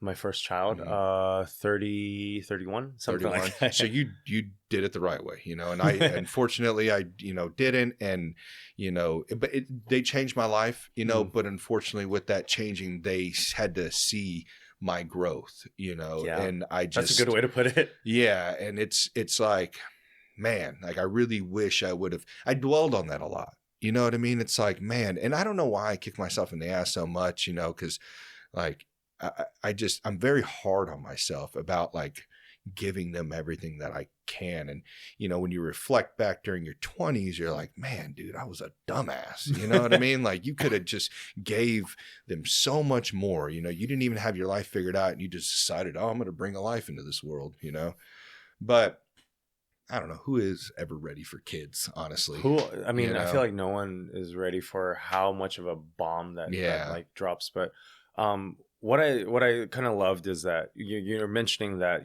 there's this like awareness and this like conscientiousness of like how you communicate with your children. You mentioned like, my daughter who's 15, someday she'll be like, Dad, I didn't like it when you did that. Mm-hmm. And I just remember a child psychologist, and I can't remember who I follow, who basically said that like your voice, like things that you and your partner say to your children will become their internal voice, their inner voice. So then when I think like, oh man, I'm so worthless or something, I go, oh shoot, I remember hearing that before. Yeah. And I'm like, oh, I wasn't good enough. Why am I so hard on myself? Of course. It's that. And so I hope that, when my children grow up, that they have an internal voice that is, it's two parts. It's one, I love you like more than words can describe. It's like, I want them to know this, like, primary, like I love you more than whatever word you can like come up with. I love you more than that, right? And so I want them to lean on that, and then I also want them to lean on like, okay, also there are things that we could probably do better, and that's probably like the martial arts mindset where it's like there are always things that we can improve as human beings, that can make life better for ourselves and also for the people around us, that we are more like palatable. Otherwise, you become like just a grouchy 50-year-old who's like snapping at people at the office for no fucking reason. Yeah, I know. If like those things don't get checked like Yeah. early and like mindfully, for me, it's like every night I sit, I have like my time of solitude, or I just go, oh shit, like, God, I was such a piece. Mm-hmm. Like for so many years, chasing after whatever I was chasing Oh after. yeah. No, I completely agree, man. But like we said, life isn't perfect, and one thing I learned is to not dwell. So like forgiving my parents, like I said, was a big step. And if for anything, even if you had a great, which I had a good childhood, you know what I mean? Like I think it's good, and I'm no longer going to try to pick everything apart about it, because they were human beings too, and they went through their struggles too, and they tried the best they could, and the same as me, and the same as my kids and the grandkids. You're never going to be a perfect parent, man. Life is so weird, especially nowadays, man. It's fucking wild, and it's just fucking, everyone's working 2 jobs and 50 hours a week and trying to make it. And, it's just, there's other factors that play into life, but, I would say the biggest thing is to be aware of those things. You have to be in tune with yourself. Like there's so many people out there that, Jesus Christ, are they racing out there, dog? There's so many people out there that, they fucking just like, I call them bots. Because like they remind me of like what do they call it? NPCs now? Multiplayer characters? Yeah, bots basically.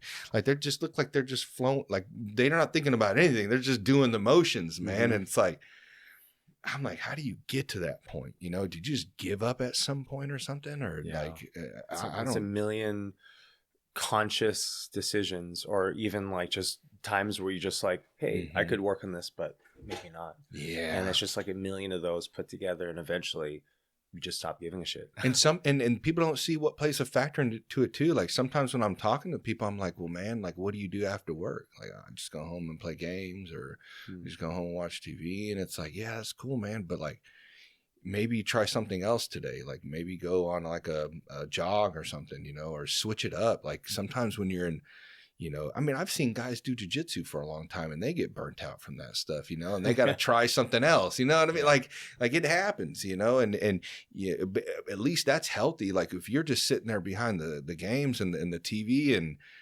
just doing nothing, man, like you really think you're going to care about anything? Like, nah. There's no social interaction with that. I mean, I guess video games, you could argue that, there's through the mic. Yeah, through the mic, but it's not the same. It's not the same. And that's what I love about, this stuff is like, you got to be in person to do this, man. Yeah. We're like face to face, and it's not unless you get your blue belt online at, what is that? It does that? Gracie University. Gracie University. Yeah, you can definitely get your blue belt online. Oh man. But no, it is fascinating, and I appreciate that you bring about this like awareness on like your day to day, because you understand that like these choices day to day, they matter. Yeah. They matter in like the grand scheme of things. It's like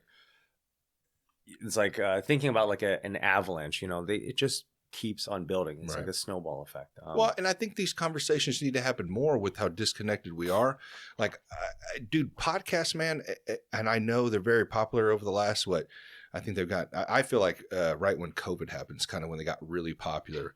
But like, I've been listening to podcasts since 2013, man, and it helped me get through work, and it was no longer listening to Johnny Dare or, fucking, which maybe that's kind of a podcast, but there was interesting things, but it wasn't like hearing some psychologist come on and talk for 2 hours. You know what I mean? Like, and break down like the mind and like different routines, or like what you can implement into your life to be able to understand yourself, or situations, or, memories, and just like so many, health and fitness, like all these things I learned, and it changed everything that I looked at. It took a long time for me to implement it, but I was building these blocks in order to finally, create the person I wanted to be. That's pretty cool. Which I'm still not there, but I'm better than what I was, and that's what I'm happy about.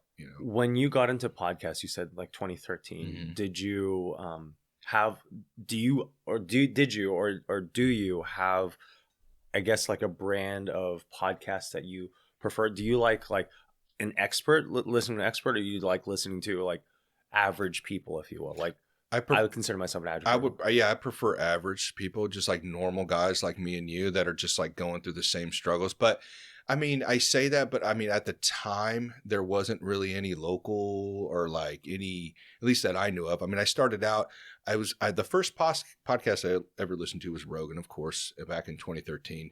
And I listened to like TFAT.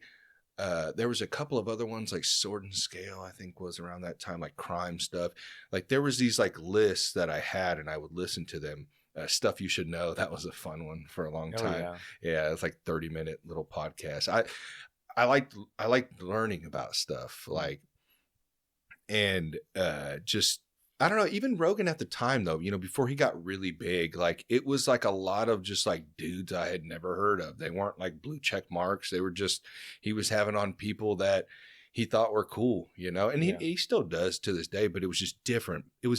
You'd have to, if you listen to him back then, like, what I'm talking about. It was very different. And I don't know, man, I like that non-structured conversation of like, I felt like when I was at work, I was just like with the fellas listening to them and just learning, what I mean? Like kind of like on the mats afterwards, some of us stay like 30 minutes, an hour after, and we're just chilling, talking, and feels good after you kind of let things out or you learn a thing or two or, from one another. So you kind of like the less like refined, like, heavy on, I guess what kind of like a Huberman episode where it's like really meticulous and just like research and data. I like those, but I would prefer just to listen to a normal conversation. I'm glad that we're making this right now. Then. Yeah. Definitely. Yeah. There's definitely a lot to learn with like just human to human experiences. And like you said, we're all figuring it out. Yeah. And I think it's even cooler now and I know that Kansas City's kind of like the Wild West right now with podcasts. There's not too many around right now. There's a lot of them popping up, especially over the last, 3-4 years that I've started. I've seen a lot and just cool people here. You know what I mean? Just cool conversations. I think if people got out of their heads that they have to listen to celebrities all the time, and I listen to it like a guy like you, man, like, yeah, you're not like, well, you're a little different. I mean, you fought in like one champion. So, but like, even like me, I haven't done shit. You know what I mean? And I'm just a normal dude. I fucking work. I take care of my family. I go do jiu-jitsu and shit. And maybe there's something in there. Maybe there's a nugget in that little 3-hour podcast that you might be able to utilize in your life. I don't know, from me talking to another person,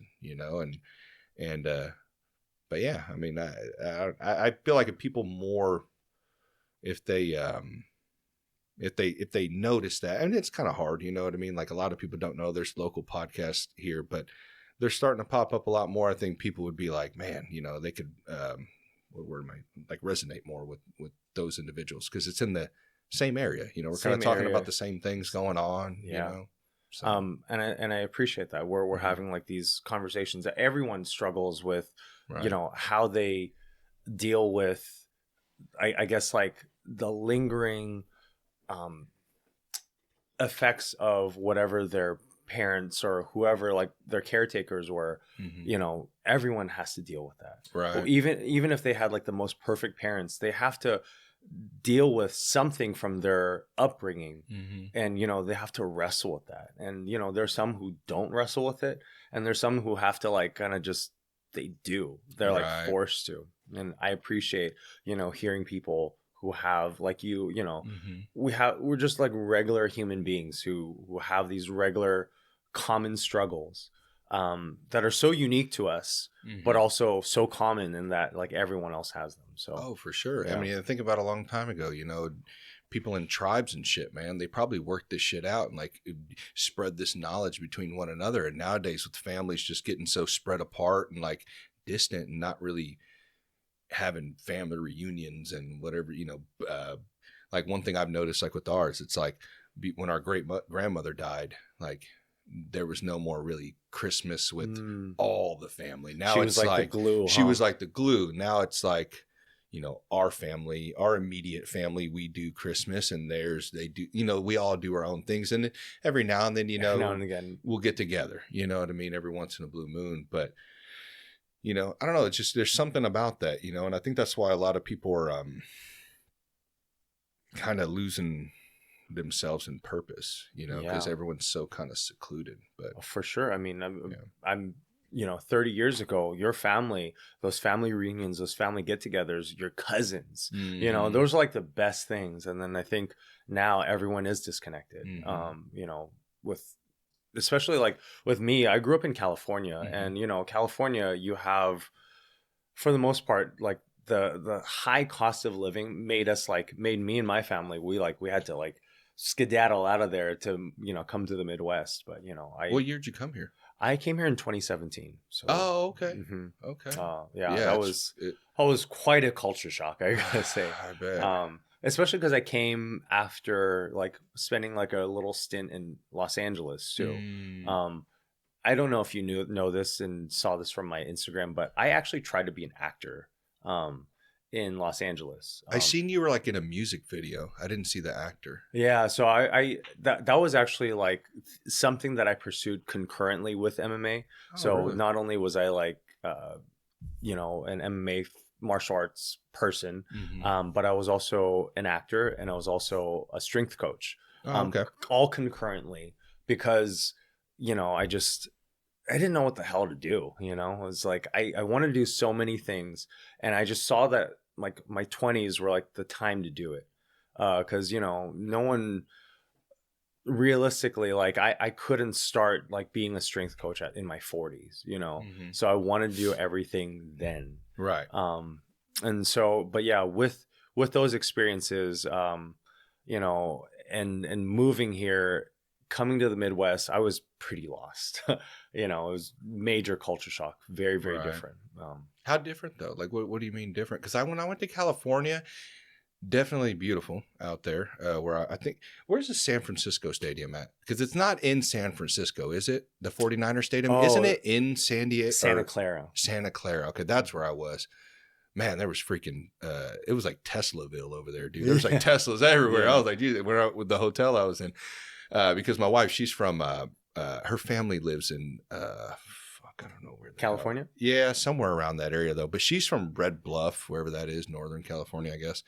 But like, so we were with her family over there, and I got to meet all them. And I don't know, man. I mean, it kind of seemed like a little bit of like downtown Kansas City vibes in some of the area I was at. You know what I mean? And like, you know, like Mexican community wise, like it's the same pretty much here that it is over there. You know what I mean? And I don't know, man. I didn't see too much of a difference other than, you know, being next to the ocean. That was kind of cool. Oh man, being next to the ocean. I mean, I missed that. I worked at Google before I moved here. Oh, really? And so the view from my like working area, it was like the ocean. That's awesome, dude. You know. And then like I think there was that like shock of not just a culture shock, but like a location shock of, you know, hey, I have to take the, you know, cross the bridge or take the train to go to work, and my work is I look into the ocean, and when I take lunch, I am looking at the ocean while doing it. And then to working here, and I worked at a place on 135 and 5th and Metcalf, and my view was JCPenney. And so it was like a big change. I get that. Yeah, I get that. Definitely seen her, dude. Yeah, California's beautiful, man. Out there, it's really nice. Some of the places we went to, man, it's wild to me that you can and you can do that here too. I actually had Tyler on, and I was telling him about my trip and how you can be in the ocean, and then you can be like kind of in almost like a desert area to like a foresty area, like all in one state, you know. But you could technically do that in the Midwest as well, you know, except for the ocean part. But yeah, man, I don't know. I know one thing, the commute, that probably was nice for you, I'm sure. Oh my gosh. Because the highways there, holy shit, man. Yeah, the commutes that was the crazy thing, was like, I have work in the morning. So I remember driving in, because I drove cross country, if you will, from California to here. And so I left on a Wednesday, got there on like Saturday, Saturday night. So then essentially I just had one day to like decompress, started work on Monday.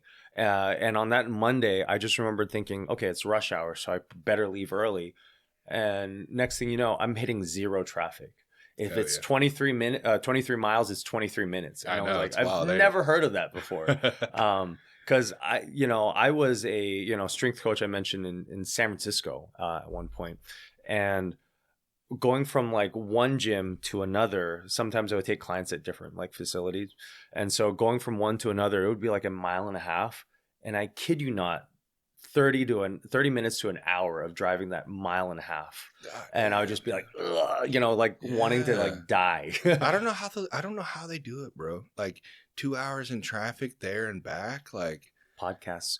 This is how you make it. That's true. But it's just sad, man, because if you're working an 8 or 10 hour shift and then you got a 2 hour commute in the morning and the night, it's like, damn, dude, that's your whole fucking day almost. For sure. Remember how we talked about like our parents and like how we have to forgive them? You mentioned that, like, you heard that from Jordan Peterson. That's like the first thing you to do for like healing. Mm-hmm. And I think that was actually a very sobering thought. Reflecting later, it was like, how good of a person would I be? How good of a dad or a husband would I be if I literally lived in my dad's shoes? If I like grew up with the dad that he grew up in, the world that he grew up in, and immigrating from Hong Kong, where he's from, to eventually to America. Mm-hmm. Like, and then just kind of being like an outcast and, all that shit, and trying to navigate an office tech job in your second language. Yeah. And like just feeling so out of place and, all these things. And then like on top of that, your son's kind of a piece of shit. I'm talking about myself. I got in trouble, I didn't like try that hard. And, you know what I'm talking about. I know. And so I think about that, and then he like has a commute, and the commute's like an hour and a half, on both ways. So it's a 3 hour tacked on to his already difficult day. Yeah. Where he has no chat GPT, where he has no like, he ain't got no podcast. Yeah. He has no Google to search. So he has to like flip through these books to go navigate this tech world. And again, doing it in his second language, and then thinking, how good would I have been in those shoes? Right. I would have been short-tempered. I would have been angry. I would have been a lot of things. And it kind of made me have some perspective and like, okay, Dad, you're human. Yeah. You're human, and I love you. I forgive you. And not saying that he had much to forgive, because he was the goodness that he brought was better than like the bad that he brought, but bad that he brought still affects me. Yeah. For sure. Yeah. No, that makes sense completely. Because my father, the same way. Like he grew up from a Vietnam War vet. You know what I mean? We all know what happened a bunch of to trauma. them. Yeah, carried a bunch of trauma. From the stories I heard, I went through a lot of shit over there, did a lot of stuff he wasn't, necessarily proud of, and drinking a lot and all the stuff that they had to go through, man. Like, and then to come back home and try to raise a family and try to do it perfectly. Impossible. That's not going to, Impossible. And then, so I completely understand what you're saying. I do, man. But dude, Hong Kong. So that's where your father came from. Mm-hmm. Have you been there? I've been there 2 times. Dude, I always wanted to go. Yeah, it's a great place. Yeah. It's a very international place. So I mentioned that I was like an actor or whatever, but I was a struggling actor, like with most people, it's like a feast or famine in Hollywood. And so definitely had more famine than feast. Feasts were nice, but so then on my part-time, I would drive Lyft or Uber, because I never wanted to have a set job over there, like a set schedule, because a set schedule meant that you couldn't be booked. With Hollywood especially, it's like there are times where my agent will call me going, "Hey, you have an audition in Santa Monica at 5:00 today." I'm like, "Oh shit!" Like I better like. You can't be like, "Well, I got work." Yeah, exactly. So Uber and Lyft, and I remember one time I picked up a passenger, and she was an Indian woman, young 20s Indian woman, British accent. Perfect British accent. And I asked her, "Oh, do you speak Cantonese?" Which is the language that Hong Kongers usually speak. She goes, "Oh, I don't speak any Cantonese, but I grew up in Hong Kong." And I'm like, "What? How is that possible? You grew up in a country, or Hong Kong is not technically a country, but you grew up in this place where everyone speaks Cantonese, and you navigated 20 some odd years of your life without speaking any? Like, how is that possible?" And you can. And that's fascinating to me. That is. Because, the areas, because I think your experience of places is really dependent on where you go. Like if someone's like visiting America for the first time and they go to like rural, I don't know, Arkansas, no offense to Arkansas, this is the first state that came to mind, right? Like it's always Arkansas. Yeah.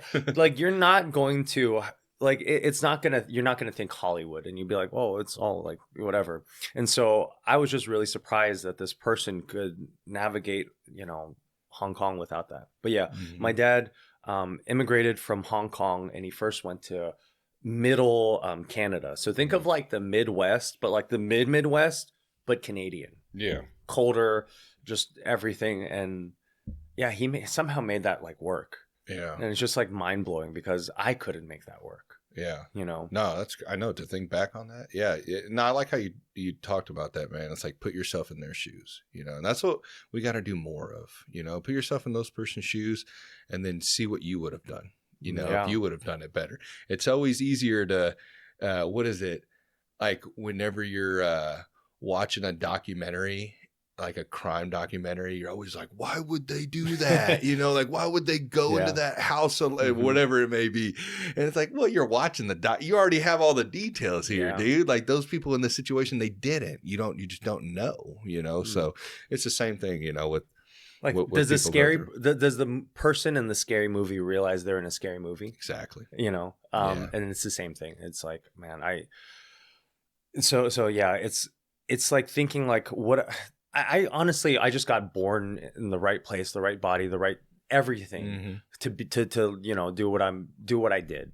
And I'm not saying I did anything. I mean, because I really fighting in one championship was like a highlight, obviously. But it's how many people can say that? Is there anybody here in Kansas City that's fought in one? I don't think so. I don't think so either. Yeah, I don't know anybody. I got lucky. I definitely, you have people in the Midwest or just in the MMA scene who, worked up the ranks in the amateur setting and whatever.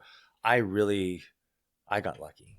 I got lucky. But isn't it always a little bit of luck, a little bit of hard work? You know what I mean? Like it's both, I feel like, and I'm sure I take you as a very humble guy, and I really appreciate that. And I like individuals like yourself who are like that, but like there's always going to be like, oh, well, this guy's better, this guy did more and blah blah. But either way, you still stepped into that cage, and was able to do what a lot of people never have even thought they could do. You know what I mean? Yeah. Like we'll never have an opportunity. I mean that you've been training for how long did you say?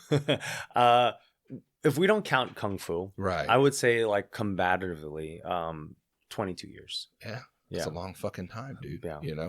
And I mean, you said you fought, in one and back then too, in 2014. I mean, I don't even know if it was that a huge, probably over there, right? In Singapore. I'm sure it was very huge. big in Singapore. Yeah. They were, I guess like some of the fighters there, like there was a Ben Askren on the same card as me.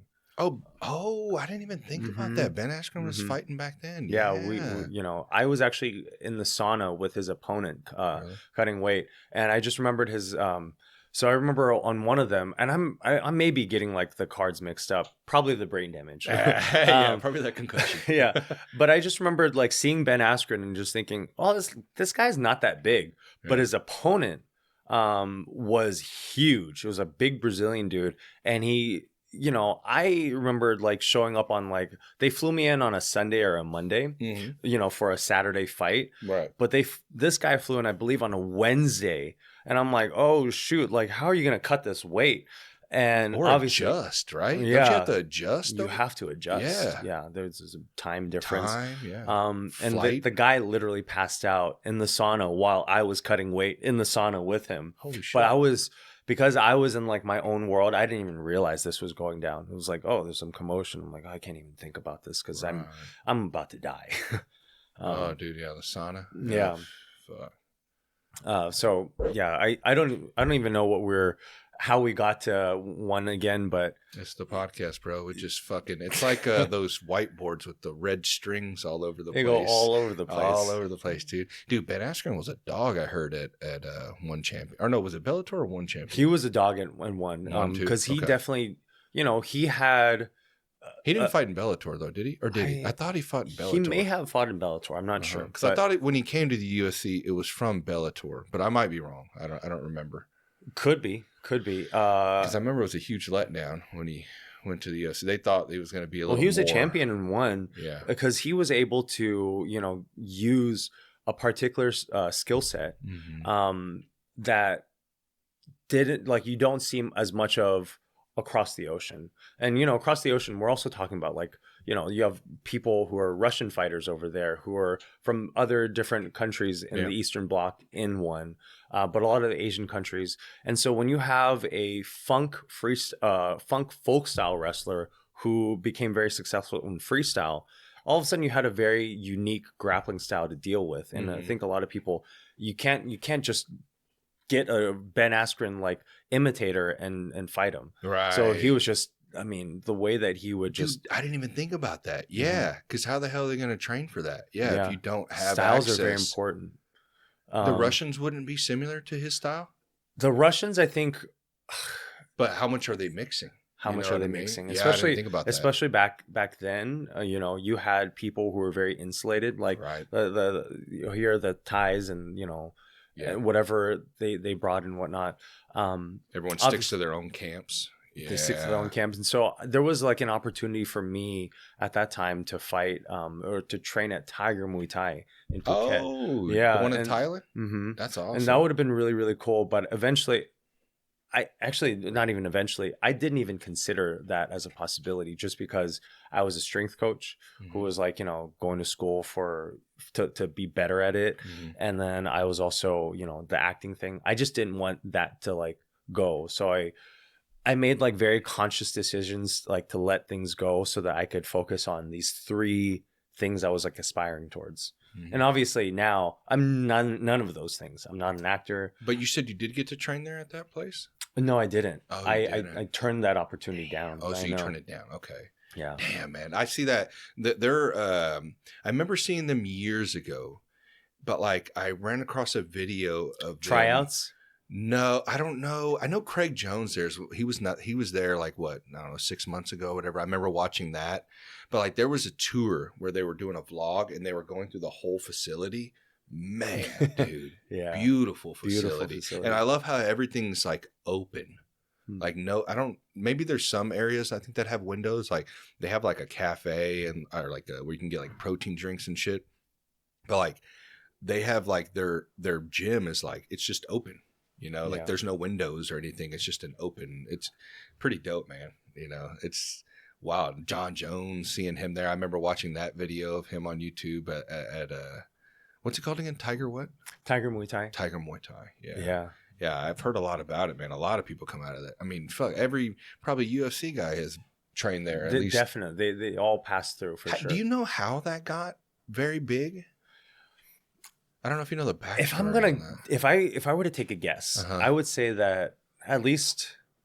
Actually, this is actually very interesting because we're going to talk about like these social media algorithms, and this really could have just been my bubble, my social media bubble. But within my social media bubble, if you will, the Tiger Muay Thai tryouts were those videos were very entertaining to watch because you essentially had like a bunch of people who would try out. And I mean, it was very, very rigorous. You go through like the Thai pads. I don't think I've seen that. I had to watch that. The Thai trainers are like beating the shit out of them, holding pads for them. And they go through rigorous conditioning, wrestling, grappling. And so that caught my attention. And I think that probably, would be very, very appealing to someone who's like aspiring to be, a top level fighter, because you have a very well-rounded facility that offers, everything. And in a place that, climate controlled more or less, Thailand, where you have nice weather where you could be in Thai shorts all day. All day. Oh, man. Yeah, I love Thailand. Awesome. Yeah. Yeah. Muay Thai. I've always been fascinated with Muay Thai. I used to train with a guy named Sam. It's funny when I met him at work. I was like, I noticed he had a little bit of cauliflower. I was like, what's up, man? I was like, do you do jiu-jitsu? And he was like, or do you do any type of grappling? He was like, oh, yeah. I'm a blue belt.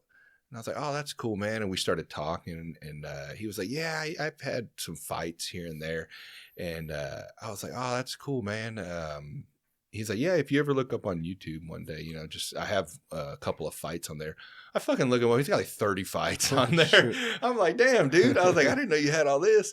And yeah, he fought in like MMA, but his background he liked was Muay Thai.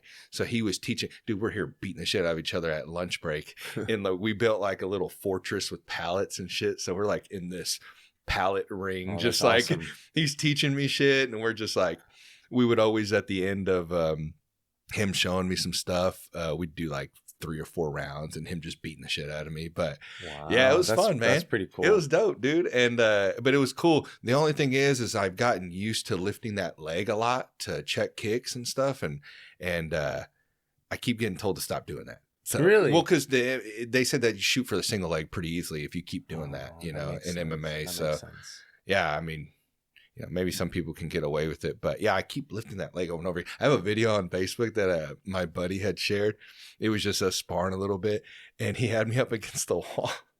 And the guys make fun of me about it to this day. The guys at Tim Planet, they always do this because I kept doing that. And he wasn't throwing any kicks, but you know, I don't fucking train regularly, dude. So like, you know, he's fucking got me up against the wall. He's piecing me up, and for some reason, I just kept thinking he was gonna throw a kick because he was doing it. So you were like doing. I was anticipating it every fucking time. So I'd be here, block, and like lifting this leg every time. I just look like an idiot, but it was just a funny story. Were you guys doing like kicks in that round? Mm-hmm. Oh yeah, that's a perfect time to, while you're doing and this, we were push kick. Yeah. I mean, thanks. I needed that then. Yeah. But yeah, no, it's like, I don't know. It's just weird little things that, you know, like I'm like, damn, I hope I don't develop a habit on that. Because when I do hopefully get the time to train more frequently and stand up, it would be nice to not have a bad foundation. You know what I mean? Because I get worried about that. You know, you start putting stuff, like you start building bad habits, you know, and then it's kind of hard to get rid of them. But, oh, for sure. Yeah. I think with striking, with all martial arts, one thing that's really, really helped me is the idea of just making sure that every limb is responsible for something. Like every limb has a position that it should be in, and every limb has like a purpose. Yeah. So then like when you're doing jiu-jitsu, it's like, let's say that you're like in top side control, for example, you know, how you're like grabbing them, how you're putting pressure on them, like every little bit matters. And eventually you'll find like, you know, what works best with like your body and your personality, your grappling personality. And with like Muay Thai, it's like, or striking in general, it's like everything that you do like serves a purpose. And so it's like, you know how they say like, oh, always keep your hands up. And sometimes hands up are actually not even the best to do. And like, you know, you're talking about like, oh, I'm checking my kicks and I taught I shouldn't be doing that. But one day you're going to, in an MMA scenario, one day you're going to come across, there was a wrestler that I fought. This was like when I was an amateur, and I kicked, I couldn't do anything with him grappling. So then whenever we would get back on the feet, I mean, I would like just spam like my hardest kicks at him because I'm like, I think this is my only way to win. And that dude was checking. Really? A bunch. Yeah. And it's like everything has like a time and a place. Was that an MMA fight? Yeah. Maybe he wasn't worried of you shooting on him or something. I don't know. Yeah. Wasn't worried of me shooting on him. But yeah, there's definitely going to be a time and a place where, you know, you're going to think like, I can take this kick or I can block it. I can evade this kick. And there's like a time and place. Like if I'm pushed up against the cage, I can't evade anymore. Yeah. And if this guy kicks hard, and let's say he's kicked me like 10 times already, I don't want to take another one. Right. I'm going to do a quick check, just a quick one, or I'm going to, you know, distance circle out. There's just so many ways in which like you can like respond to. Well, and that's the difference I found with jiu-jitsu and stand-up. It's like, it's a little different, you know, because when you're sparring with people, you know, like a lot of the times, you know, you're holding back, you know, you're not fucking beating the shit out of each other. Sometimes Noe, Noe, he's really good. Yeah, I'm just he's one of my good friends. We were sparring at the We Defy thing that we did on Monday at 10 Planet, but like what I've noticed is, and this is where I lack because I don't train as much. But like those guys that do actually drill, like it's crazy what they can set up and like how they maneuver and like what they see before I even throw, or, you know, all that. Like they're reading me the entire time. But one thing I've noticed, man, it's just different between jiu-jitsu and stand-up. It's the consequence, you know. Like, yeah, jiu-jitsu hurts. Like you get, you know, it fucking hurts, you know, at times. It depends on who you're rolling with. But like getting fucking hit in the face, man, or kicked in the body, or kicked in the leg, like kicked in the head. That shit sucks. Holy shit, yeah. Because at 1 minute, you know, where you throw something or you don't get your hand up fast enough and you just get ding. You That's know, a really good way to put it. Yeah, there's a huge consequence. It's a bigger consequence, man, and that's one thing I've been seeing a lot, you know, over the time I've been doing it, and you know, which really tells me, one, Gabriel, you need to train more if you're going to do this, you know, but. You know, I just huge appreciation to those guys, man. And really, I think more people should, especially people who watch a lot of MMA. It's like, you should go try it.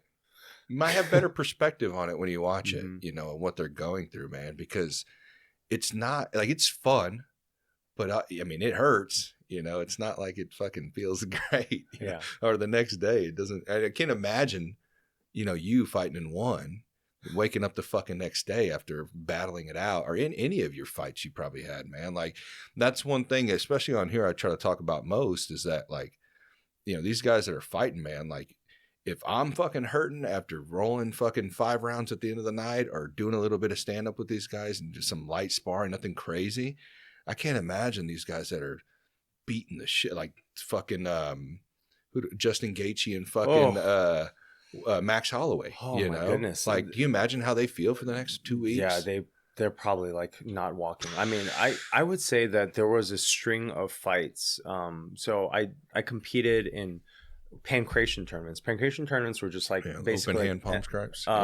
Yeah, ours was very interesting. So it was actually no headshots. Oh, but really? you wore MMA gloves, and you actually had some really good guys in the league. There was one guy in my like division, who if I had won the semifinals, I would have fought this guy in the finals. And so this guy in the finals won the Ultimate Fighter one of the seasons. So like you had like really good pedigree there. But yeah, I mean, there was like a season where after I would do these tournaments where I would barely be able to walk the next day. And I would be the one knocking them out. I would get hurt from kicking them. So yeah, I mean, it is a very, very brutal, unforgiving. Yeah. sport. If you want to know what it just a taste, go do jiu-jitsu and sign up for a local AGF tournament and let me know how you feel the next day. You know what I mean? Yeah. Like even that small, like that's nothing compared to what you went through, but just feel like anytime I've ever done a tournament, I'm 33 years old. You know what I mean? I'm not like crazy. I'm not old, but like I'm not young either, you know? And any time after any of the tournaments I've done, man, like these are just me basically fucking rolling with other dads. You know what I mean? Like that's all we're doing. Just fucking each other up, you know, out there. And dude, man, I mean, you're pretty sore for the next couple of days. Oh, you know? you're wrecked. Yeah. So like, you know, just go do that. Cause that's obtainable. Like anybody can go train for 6 months and go take a tournament, you know, like go try it out. I think more people should, and it would give a better, you know, perspective. Yeah, I do wonder like what the reserve is for people. Is it like I'm not doing it? Yeah, I'm wondering if it's like I don't want to get like sweaty and roll around. I think honestly they're scared. I think I mean, I was nervous when I went up there. You know, I was like, man, I'm like, you know, what is it? What you don't know? Which really nowadays you should know. I mean, there's YouTube videos. I mean, every gym is like vlogging. You know, like every fucking gym. You know, or they're pretty. Like our gym, like there's always some clip of like last night I seen because I was at my daughter's soccer practice.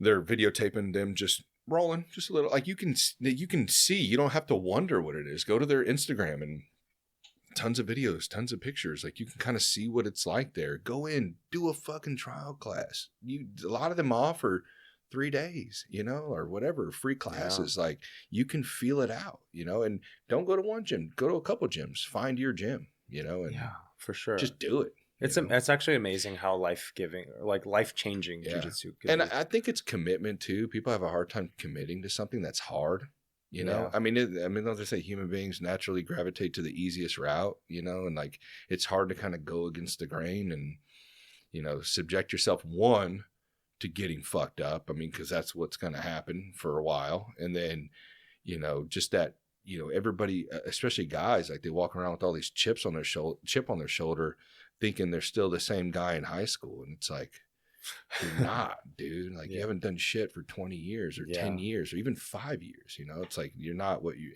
and not even that, you've never trained a day in your life. Like, yeah, you may be able to knock some of these guys out here, but like, go into a gym, dude. Like, that's one thing that I really appreciated, because I thought, like, the tough guys that I knew, like, they were tough. And granted, in some aspects, they were, because they were willing to do some shit that most people wouldn't do. I give them that. But like, true toughness from what I've seen is these guys in the gym that are just like we got guys like you that are real competitors, you know, but we also got these dudes that I feel like, man, like, aren't talked about enough. Just the dudes that are showing up for no fucking reason. Like, dude, they're just training. You know what I mean? They probably don't compete. They don't, you know, like, they're just like my buddy Ryan. I don't know his last name. He's fucking mysterious. I don't even have his phone number. But he used to train at BJJ. He was like a blue belt for like forever. You probably rolled with him. He's a purple belt now. Black guy, Ryan. You probably know him. Short, muscular, no neck. You've seen him. So, I probably have seen him, yeah. But like, he always used to come in to open mat. We used to call him, what do the Russian guys do with the shorts and the gi top? Sambo. Yeah, we used to call him the Sambo guy, because he'd always walk in with this gi top on and shorts. But like, he's just a dog. Like, a dog, dude. And he doesn't compete. I tell him all the time, you should compete, dude. You should compete. I think he has in the past.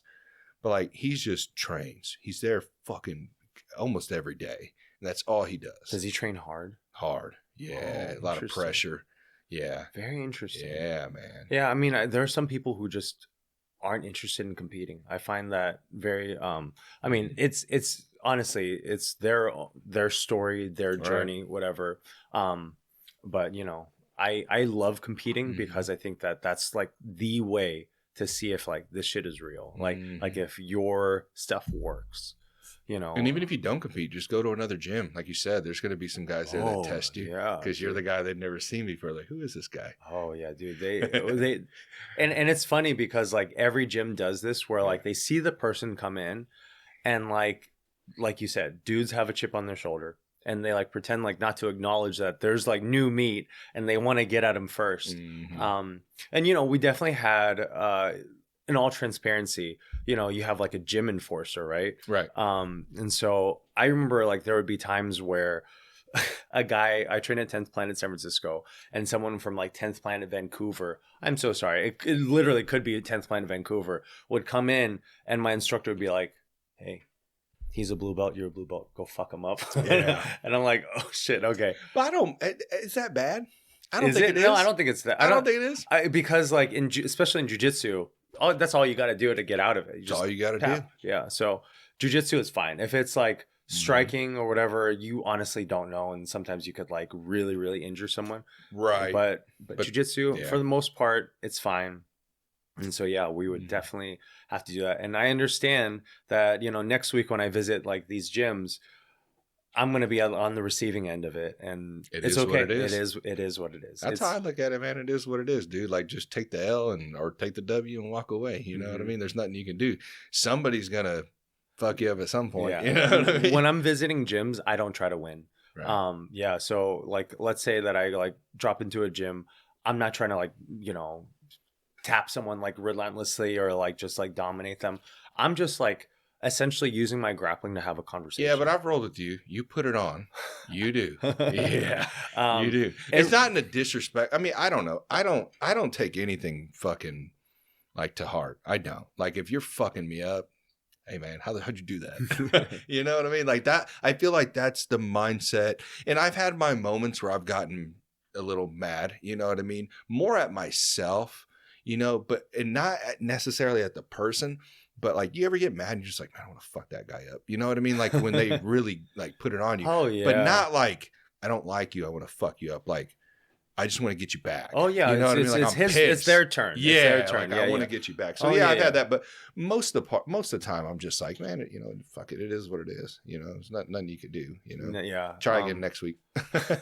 I definitely think that even like, you said that I put on. I apologize because now my style is totally not that. Oh really? Yeah, I didn't mind it at all. My style, like I would say right now, is like a drunken master style where I let I feel this person out, and when they're like attacking me, like let's say I usually let someone like try to choke me, which is sounds like kind of like sadistic or even, but like I let them try to like submit me, and I kind of gauge like how hard they're trying. And then like the effort that they put in is the effort that I will try. You match energy. Yeah, I match energy.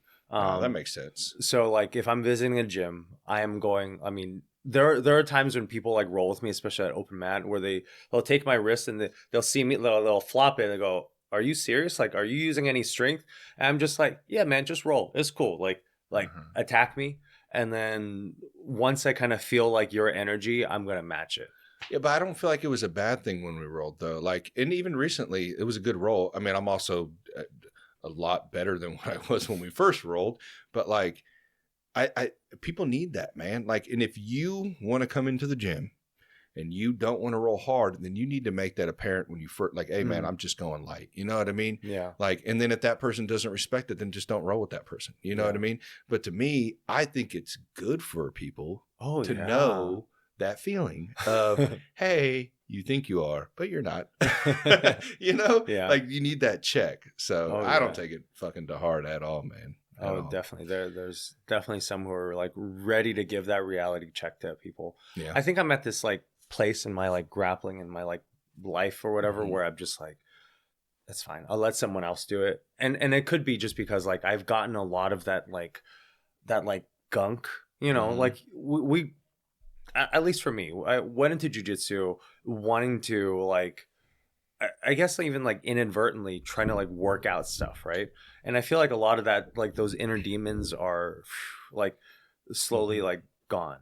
And I think a lot of those inner demons kind of died with that one fight that you saw, the 10-second like head kick knockout. A lot of like the questions in my head of whether I was like good enough as a fighter and whatnot, were kind of answered like, okay, I have some things going for me. And I think because like I got that, I don't feel the need to like mess people up anymore. Right. But I will definitely like if it's like a younger guy or whatever, I'll have to be like, I'm gonna have to like cautious. No, I'm gonna have to submit this person. Oh yeah. I thought more of like you're like, okay, I got to be cautious. I have to be cautious. I'm gonna have to step it up. Yeah. Oh, definitely. Like the young guys like want to like prove something. Fuck yeah, dude. Yeah, and I mean, how old do you say you are? 39. So I'm 33. I mean, we're only what is that? Goddamn, I'm trying to do math right now. 6 years apart. But yeah, dude, like it's hard for me with the 20. I got my buddy Logan, tall redhead, fucking 6'4". Oh shit, man, dude, he's as much, we're the same way. He's about 215, but like, it's different, man. He's 23, I think. They move different. Yeah, and I forget that I'm 33 sometimes, and I try to move with them, and then the next day, like, oh yeah, you're not 23, you're 33, dude. I'm gonna say something really depressing. Yeah, I would kill to be 33. Really? There's a significant body difference, and that also could be because. When does that happen? What age? Don't tell me it's 39. Okay, I guess we should weigh my statement with a grain of salt because I went from strength coach and whatever I was doing to office, desk jockey. Yeah. So when did that happen? COVID. Oh, okay. Yeah. COVID time. It just. Oh yeah, that killed everything. It killed everything. It was actually a really like sad. For me, it's kind of messed up to say because COVID for a lot of people like really shifted the way in which they live lives. For right? sure. Yeah. And it did with me, but it did positively for me. See nothing wrong with that. Yeah, I got laid off from a job where I was, fitness coach or strength coach. And then got laid off from that job and then turn around and applied at the same company as a consultant, as an IT consultant. and you could call it like Asian privilege. But you know, you see like this Asian guy, and you're like, yeah, he probably knows computers, and I think that there's probably like a little bit of that. You put glasses on. Yeah. You put glasses on. It's on. over. If I put glasses on, it'd be over, dude. He's hired. Yeah. I don't even need to see credentials. Yeah, literally. Like, you know, and you know, you could say that I got lucky, and I definitely like there are a lot of people in my shoes who probably wouldn't have gotten that chance because like I was able to look the part, you know. Yeah. And so yeah, that was 5 years ago, so 34, and you know, who knows like just being inside like all the time like messed it up, but I don't move the way I did when I was 33. I mean, I think that plays a part. Definitely what you do.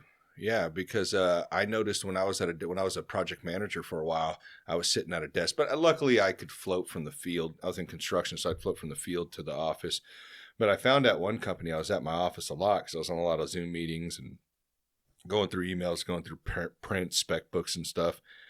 And dude, my lower back, man. I already have issues with my lower back already. I get bulging discs. Like I just got one a week and a half ago, I think it was. We were doing takedowns. We got a new coach. He's really good, man, and he's really heavy on the takedowns, like wrestling base, which is pretty cool. And he's Brazilian, which is kind of weird too. Wow. Yeah, that's cool. It's like takedowns, really? We're not pulling guard? Okay, cool. Yeah, I just, you know, we went pretty hard on comp night, and yeah, I woke up with a bulging disc the next day, and I don't know if you've had those, but Couldn't they walk, suck. Yeah, I'm hunched over. Like to my this side, and then, you know, I'm used to it now because I've been dealing with them for so long. Of course, they've gotten more reoccurring with jiu-jitsu, but, you know, I've been implementing like the McGill 3s and stuff like that, and like decompression, and really paying attention more in training. Are you talking about Stuart McGill? Yeah, Stuart McGill. He has the McGill 3s where I'm sure you're familiar with it, with the bird dogs, side planks, and then also the weird when you're laying flat, you have your hands under your back. The McGill crunch, yeah. And you like tuck your chin. And I tell everyone, it's like ibuprofen for your back when you do them. I don't know if it's just me or if other people can attest to this, but it's a sense of relief when I do them. It's like almost like it takes it off. Also I do a lot of hanging, letting my hips drop, you know, or getting on a countertop, and that really helps relieve that pressure. And there's also some I do on the door where like you kind of tuck your arm in and you kind of massage it out, kind of get your hip to touch the door. Like all these things I kind of have a routine now, so I can get over it a lot faster. It usually takes me about a week, but man, dude, when I was at that desk job, your back was just constantly hurting. Because I'm always sitting in a fucking chair, you know, and it's not good to sit in this, but I'd get so into what I'm doing, and then I'd look up and it's like lunchtime, and I'm like, holy shit, you know, and then I'm like trying to get up, and I'm like, fuck, man, it's all locked up. And so I got to be like this, and like letting my hips hang out, and like feeling it all pop, and yeah, it sucks, man. Lower back, the herniated disc shit, it worst pain that I've ever felt. And I've had some bad ones too, where I was like, I couldn't get out of bed for like the whole day. I had to like work myself out of it. So, but yeah, man, it sucks, dude. I definitely had that growing up. You know, as a teenager, you know, I'd throw like a bunch of low kicks at someone, and the next day I'd be like, oh, I can't even like get out of bed. Thankfully, I don't have any of those now. Knock on wood, because really? I've been, you know. Have you dealt with any? I remember when you were training with Ripley one time, you said you had just got out of surgery, or you were going to surgery. Oh, for my nose. Oh, it's for your nose? Yeah, I had I can't even think of what the surgery was now. I mean, it's completely different. Oh, it's not. It had nothing to do with fighting? Okay. But I will say, though, it has helped me with my stamina, because prior to that surgery, I couldn't breathe out of my nose. Oh, okay. Yeah. So it did. So all the hits you took, yeah. I don't even know if it was hits. I think it was just inflammation. What is that called, though? A lot of fighters have that, though, where they get... Oh, they would have a deviated septum. Deviated septum. Yeah, mine wasn't a deviated septum. It was just like the internal tubes, if you will, were just so swollen and inflamed that they essentially just like cut it out. Oh, or really? Pushed it in or whatever. Oh, yeah. So yeah, it was just making the tubes accessible. And they didn't say that was from like repeated blows to the No, I barely got hit. Yeah, just all the cocaine you were doing. Yeah, no, my style as a fighter, and you know, I hope that this doesn't like put a target on my back, and it hopefully shouldn't, because I'm not sparring anymore. Yeah, but my style, you know, was like the pretty style. Like I don't know if you heard, like it goes with your nickname. Yeah, right? My nickname, exactly. And the style is really just about like being evasive. It's about not getting hit, not like trading with people. It's like, you know, putting yourself in an advantageous position where you're able to, you know, see things and strike only when there's an opening. And not strike just to strike. So that, you know, you have like people who are like volume fighters who are just like punch, like kick, and they overwhelm people. And I kind of went the Mayweather route on that, more defensive, but like more calculated on where, counter striking. Like, you know, someone throws like a strike at me, I slip, boom, and you know, everything is like nice and neat. And there are a lot of times I just sparred the other day. Granted, it was flow sparring. I thought you weren't sparring. I know I wasn't. I was just helping out. Say that. I was helping out. And, you know, I was sparring one of the guys. And I just remembered, like, he threw like a jab at me, and I evaded, and I threw like a really, like a pretty fast, like hook, and it like connected, and we weren't going hard, but that shot was harder than like the level we were going. And, you know, these things are just like deeply ingrained.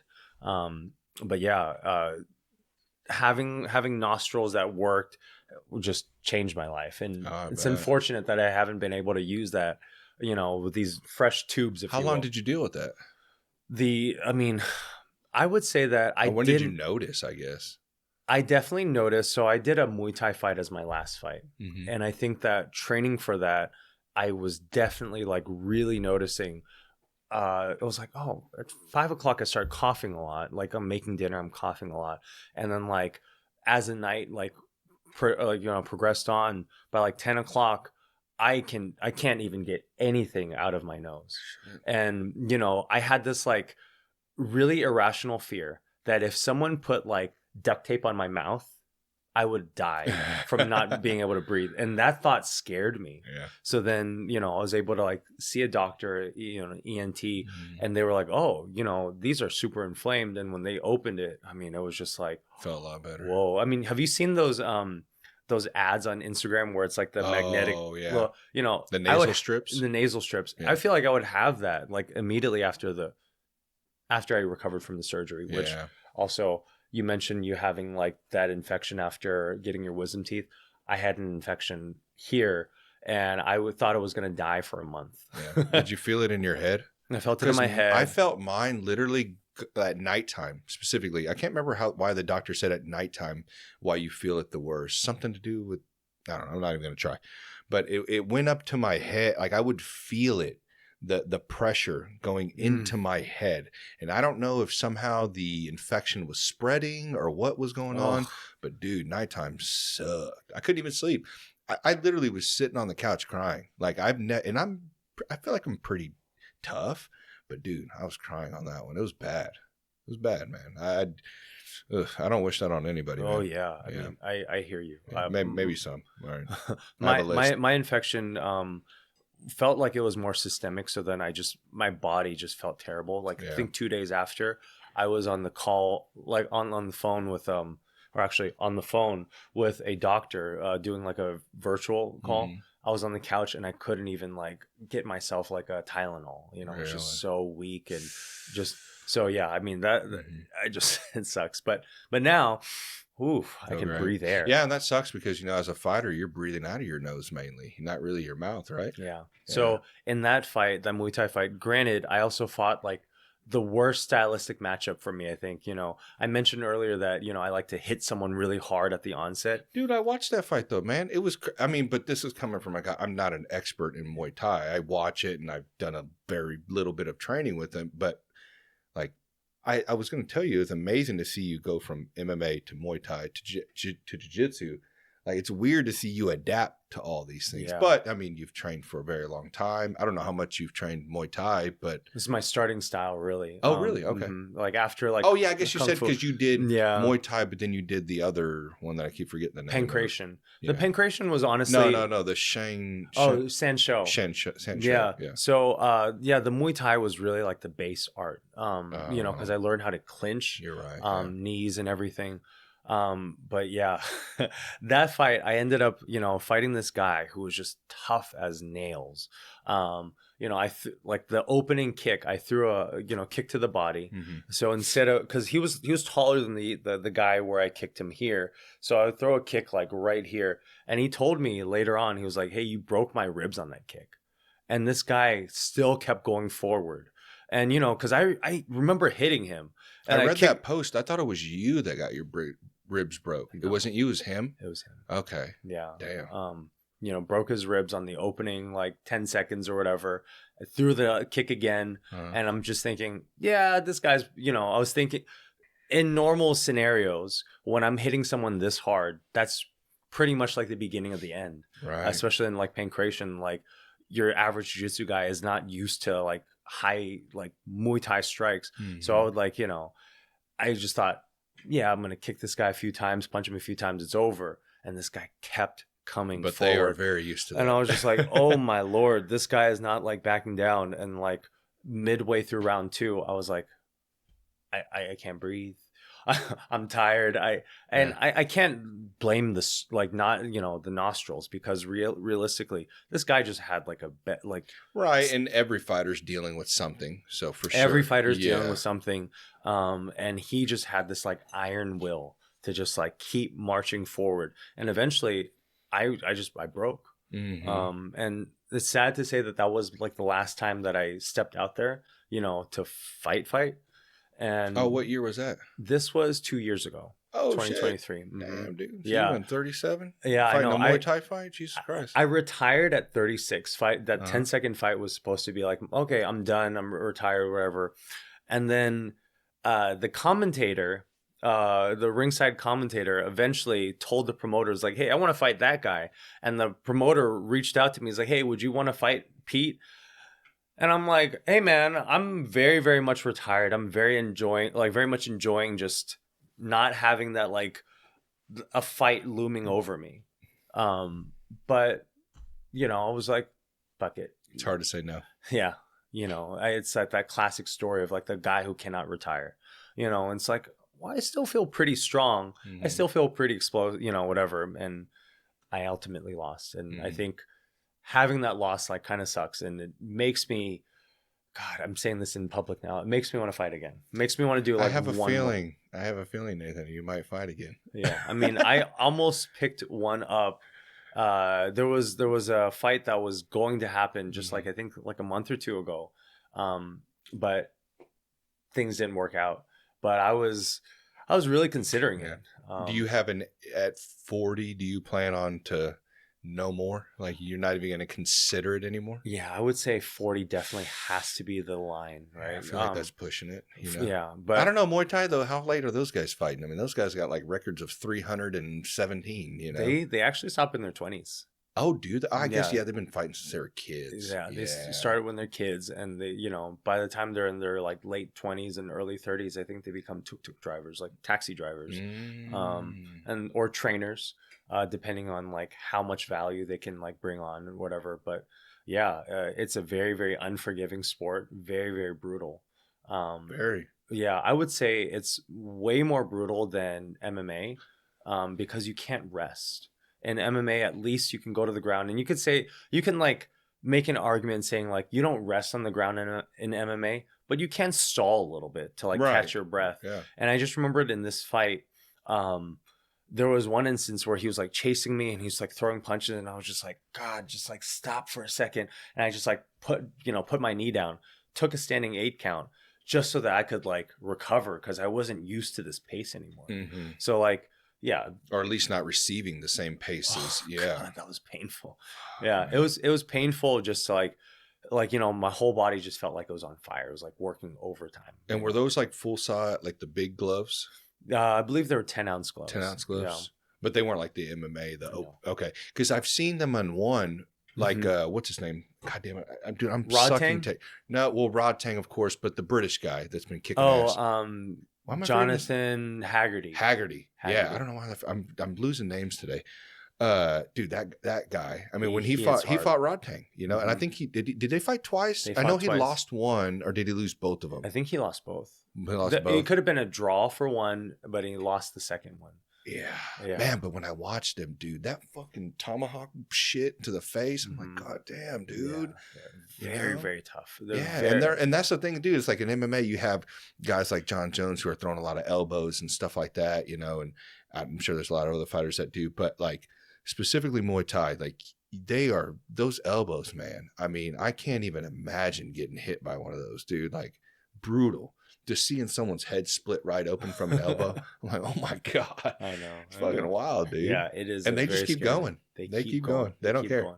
And I think it's also interesting, like the way Muay Thai, I'll demonstrate real quick. Like the Muay Thai elbow is very, very different than like your traditional elbow. So like if you watch like a guy in MMA who has not trained Muay Thai before, their elbow looks like just a short punch. They just like swing their whole body into it, right? And Muay Thai specifically, it's more for a slash. So it's like, you know, it's a very, very quick, like a slash. Diagonal, boom, and it's meant to cut. Its sole purpose is to cut, not to like concuss. Yeah, very, very brutal. I didn't even know that. That's crazy, dude. Yeah, because you see John Jones using it a lot, like when he's on top of somebody. Oh yeah, then it's like he's throwing like essentially like a short punch, right? Using this because this doesn't hurt, you know. And then you could. Why do they use the elbow instead of? I guess because you have more, like it's a shorter, like you said, a shorter punch. But is it more impactful than an actual punch? Punches hurt. Right. Punches hurt a lot. Hurt the person throwing them? Right. That makes sense. Yeah, because your hands are brittle. Elbow, I mean, you could throw this like all day. You're right. And it'll really open up somebody's, where they're trying to block. And, you know, the gloves are padded. The elbow's not. So then it's like you're getting straight bone. Boom, boom, boom. Oof. Yeah. Thankfully, I've never... I think I took some elbows in that fight, but they were, I think they were more or less glancing because I was backing away, just whatever. But yeah, I've never caught like a full clean elbow, like boom from, you know, and I'm so glad I won't have that experience anymore because I'm definitely retired. You're like, don't fucking DM me. Yeah. Honestly, I think it's like that, like, we all have like as dudes, we have this like internal, like, don't be a bitch sort of thing. And I've done a really, really like concerted effort to like try to like undo that way of thinking, but I still have that deep down. So does that ever leave? Right. Does it ever? I don't know. Because probably maintain it a little better as you get older. Yeah. You know? So when a promoter like reaches out to me, if they reach out to me, I have a really hard time. You know, and if I didn't have like a wife and kids who are just like, hey, don't do it or whatever, you know, you would have been that 45-year-old fighter then. Yeah, definitely. Yeah. Especially 50. Like, I definitely feel currently in my current state, I feel like I'm a way better fighter, more in shape, more well-rounded than I was 2 years ago. Really? So yeah, it'd be very interesting to see what I would like bring to the table. Is that because you kind of switched stuff up training wise and stuff like that? Kind of dialed in a little more, changed some things up? I think a big part was the surgery, and the other part was actually like fixing an injury that was nagging. So, you know, you mentioned like how debilitating a lower back injury was. I had a pretty debilitating back injury. I mean, it wasn't bad, but it was naggy, you know? So then like lower or upper? Lower. And so like every time I would train, it would just like, I would hold back a little bit, but now like nothing hurts. That's and good. So I can throw with like full power. And the only thing that I really have to think about is, you know, as you get older, your recovery changes. So then like, if I like go 2 balls to the wall the next day, I'm feeling it in a way that I didn't in my 20s. Right. Yeah. No, that's true. Well, Nathan, 2.5. How were we at? No, 2.5. Time flies, bro. Wow. I always felt like, damn, man, did we cover as much as I could? I feel like we tried. You know, I was hoping to get into acting, but you know, hey, are you still doing it? No. No, but you know, I think that I'm probably not as I don't think I'm not as presentable as I was anymore. You know. What do you mean? Well, I've lost most of my hair now. Looks fine. Thank you. But you know, wrinkles and whatnot. I guess you got the ears now. Maybe I have the ears. I have the ears now. I didn't have the ears back then. Yeah. But yeah, I wished I could be the next Shang-Chi or whatever. You know, I wanted to be something. Just because I maybe think you still could, dude. Maybe I still could. You still could. You could be the dad. Yeah, exactly. I'm at that age where I'd be the dad. Yeah. But I honestly, if we could like part on this one thought, because like eventually, maybe my kids will watch this one day, and the one thought is that like I think of life as a bunch of like doors or windows, whatever it is, right? And you honestly have to just like shake the door handle on anything that seems remotely interesting that you could do. And see, like, you know, the worst that could happen is like the people say, no, you can't do it. You're not qualified. And that's how I approached Hollywood, was like, I'm moving to Hollywood because, you know, I got success in San Francisco. So I was like, oh, let's go to Los Angeles. Let's go to like the real big like ocean and see how well like I fare there. And I think like with that, it was like, let's just see. The worst they could say is no. And I'm just going to like try to like jiggle every single door and whatever like works, like, and if it's a good door, I'm gonna walk through it. Yeah. And you know, I want my kids to like just try shit, because something will stick, and you're gonna like meet people, and you're gonna gather really important experiences that will like shape how you interact with people in the future and end up on a podcast. Completely agree, man. Yeah. In some guy's basement. Yeah. And it's great. Yeah, man. Hey, dude, I had a great time, man. Hopefully you can come back on again and we can talk about some more stuff, because I feel like there's so much more that I didn't even get to most of the notes I had on here, but like, that's just how these things go, man. It's like, I feel like we covered a lot, you know, as much as we could, but man, dude, it's just time fucking flies, man. Especially too, I want to tell you, when it comes to kids, I don't know how your oldest kid is. 8. So you know what I mean. Treasure that shit, man. Cause like once my daughter hit 10, and you know, we were trying to like, oh yeah, you know, double digits, mom, dad, I want a phone like all my other friends. Yeah. I lost her. I was like, damn. And she's a great kid, so I'm being over dramatic. I understand. But like, the 8-year-old, you go from like the primary to like now she's stuck there. Yeah, now it's like, Dad, I'm gonna go hang out with my friend, you know, because now she's gonna be 15 this year, and it's like, man, dude, like what I would have done, you know, and to gone back and just like really cherish it. But then I'm also telling myself in my head, like, stop, like you're dwelling. You know, you got to stop doing that shit. Like, you did what you could at the time. Look at this now, you know, like look at the moment now, look at, you know, value it now. But yeah, I always like tell, you know, people with younger kids, man, it just goes by so quick. You know, luckily, you know, my youngest daughter is going to be 7. So like, I mean, it's been a blast with her, and it's weird from being a young parent to an older, you know, not older, I understand, you know, but yeah, older than what I was, but like the value, you know, and the things you see and the moments that you cherish, and like I feel more present, you know. That's and good. That's great for them. Yeah. If I could just leave you with just my thought as a younger parent, younger in the sense that, you know, my eldest is 8, so I have less parenting experience. But one thing that has like really, really grounded me in my parenting is like, I think of like one day I'm going, like if I had like, you know how like, was it Ebenezer Scrooge or whatever, where he like walks through like scenarios of like what could have been, or he like goes back in time, whatever. Like one day, like 70-year-old you will like look back at like, man, I wish I could like replay my 15-year-old daughter when she was 8 and like be better in that moment. But then like, you could also apply that to like right now. 70-year-old you would be like, man, Gabe, like you could love her and like be so much better for her right now at 15 and like be impactful and like Yeah. But is it right to continue doing that? You know, and that's what I battle with sometimes. I don't know. You know what I mean? Those are the things inside your head. But like, and I speak about this out loud, and sometimes I feel like I'm crazy, you know, but I feel like if I'm thinking it, there's somebody out there that may be watching that's thinking it too. And I don't want them to feel like, man, they're going at it alone. Because when I would listen to podcasts back then, when I heard something, I'm like, fuck, I think about that shit too. It was nice to hear somebody else talk about it because, you know, as men, a lot of the times we're in a group with our buddies, you know, we like to just rag on each other or give each other shit. You know what I mean? It's sometimes hard to be serious. Like you have some of your friends where you can kind of be deep with, but you know, sometimes it's nice just to hear a random stranger discuss the same thing and go, damn, you're dealing with that too? Oh, fuck, man. Okay, I'm not crazy. Like,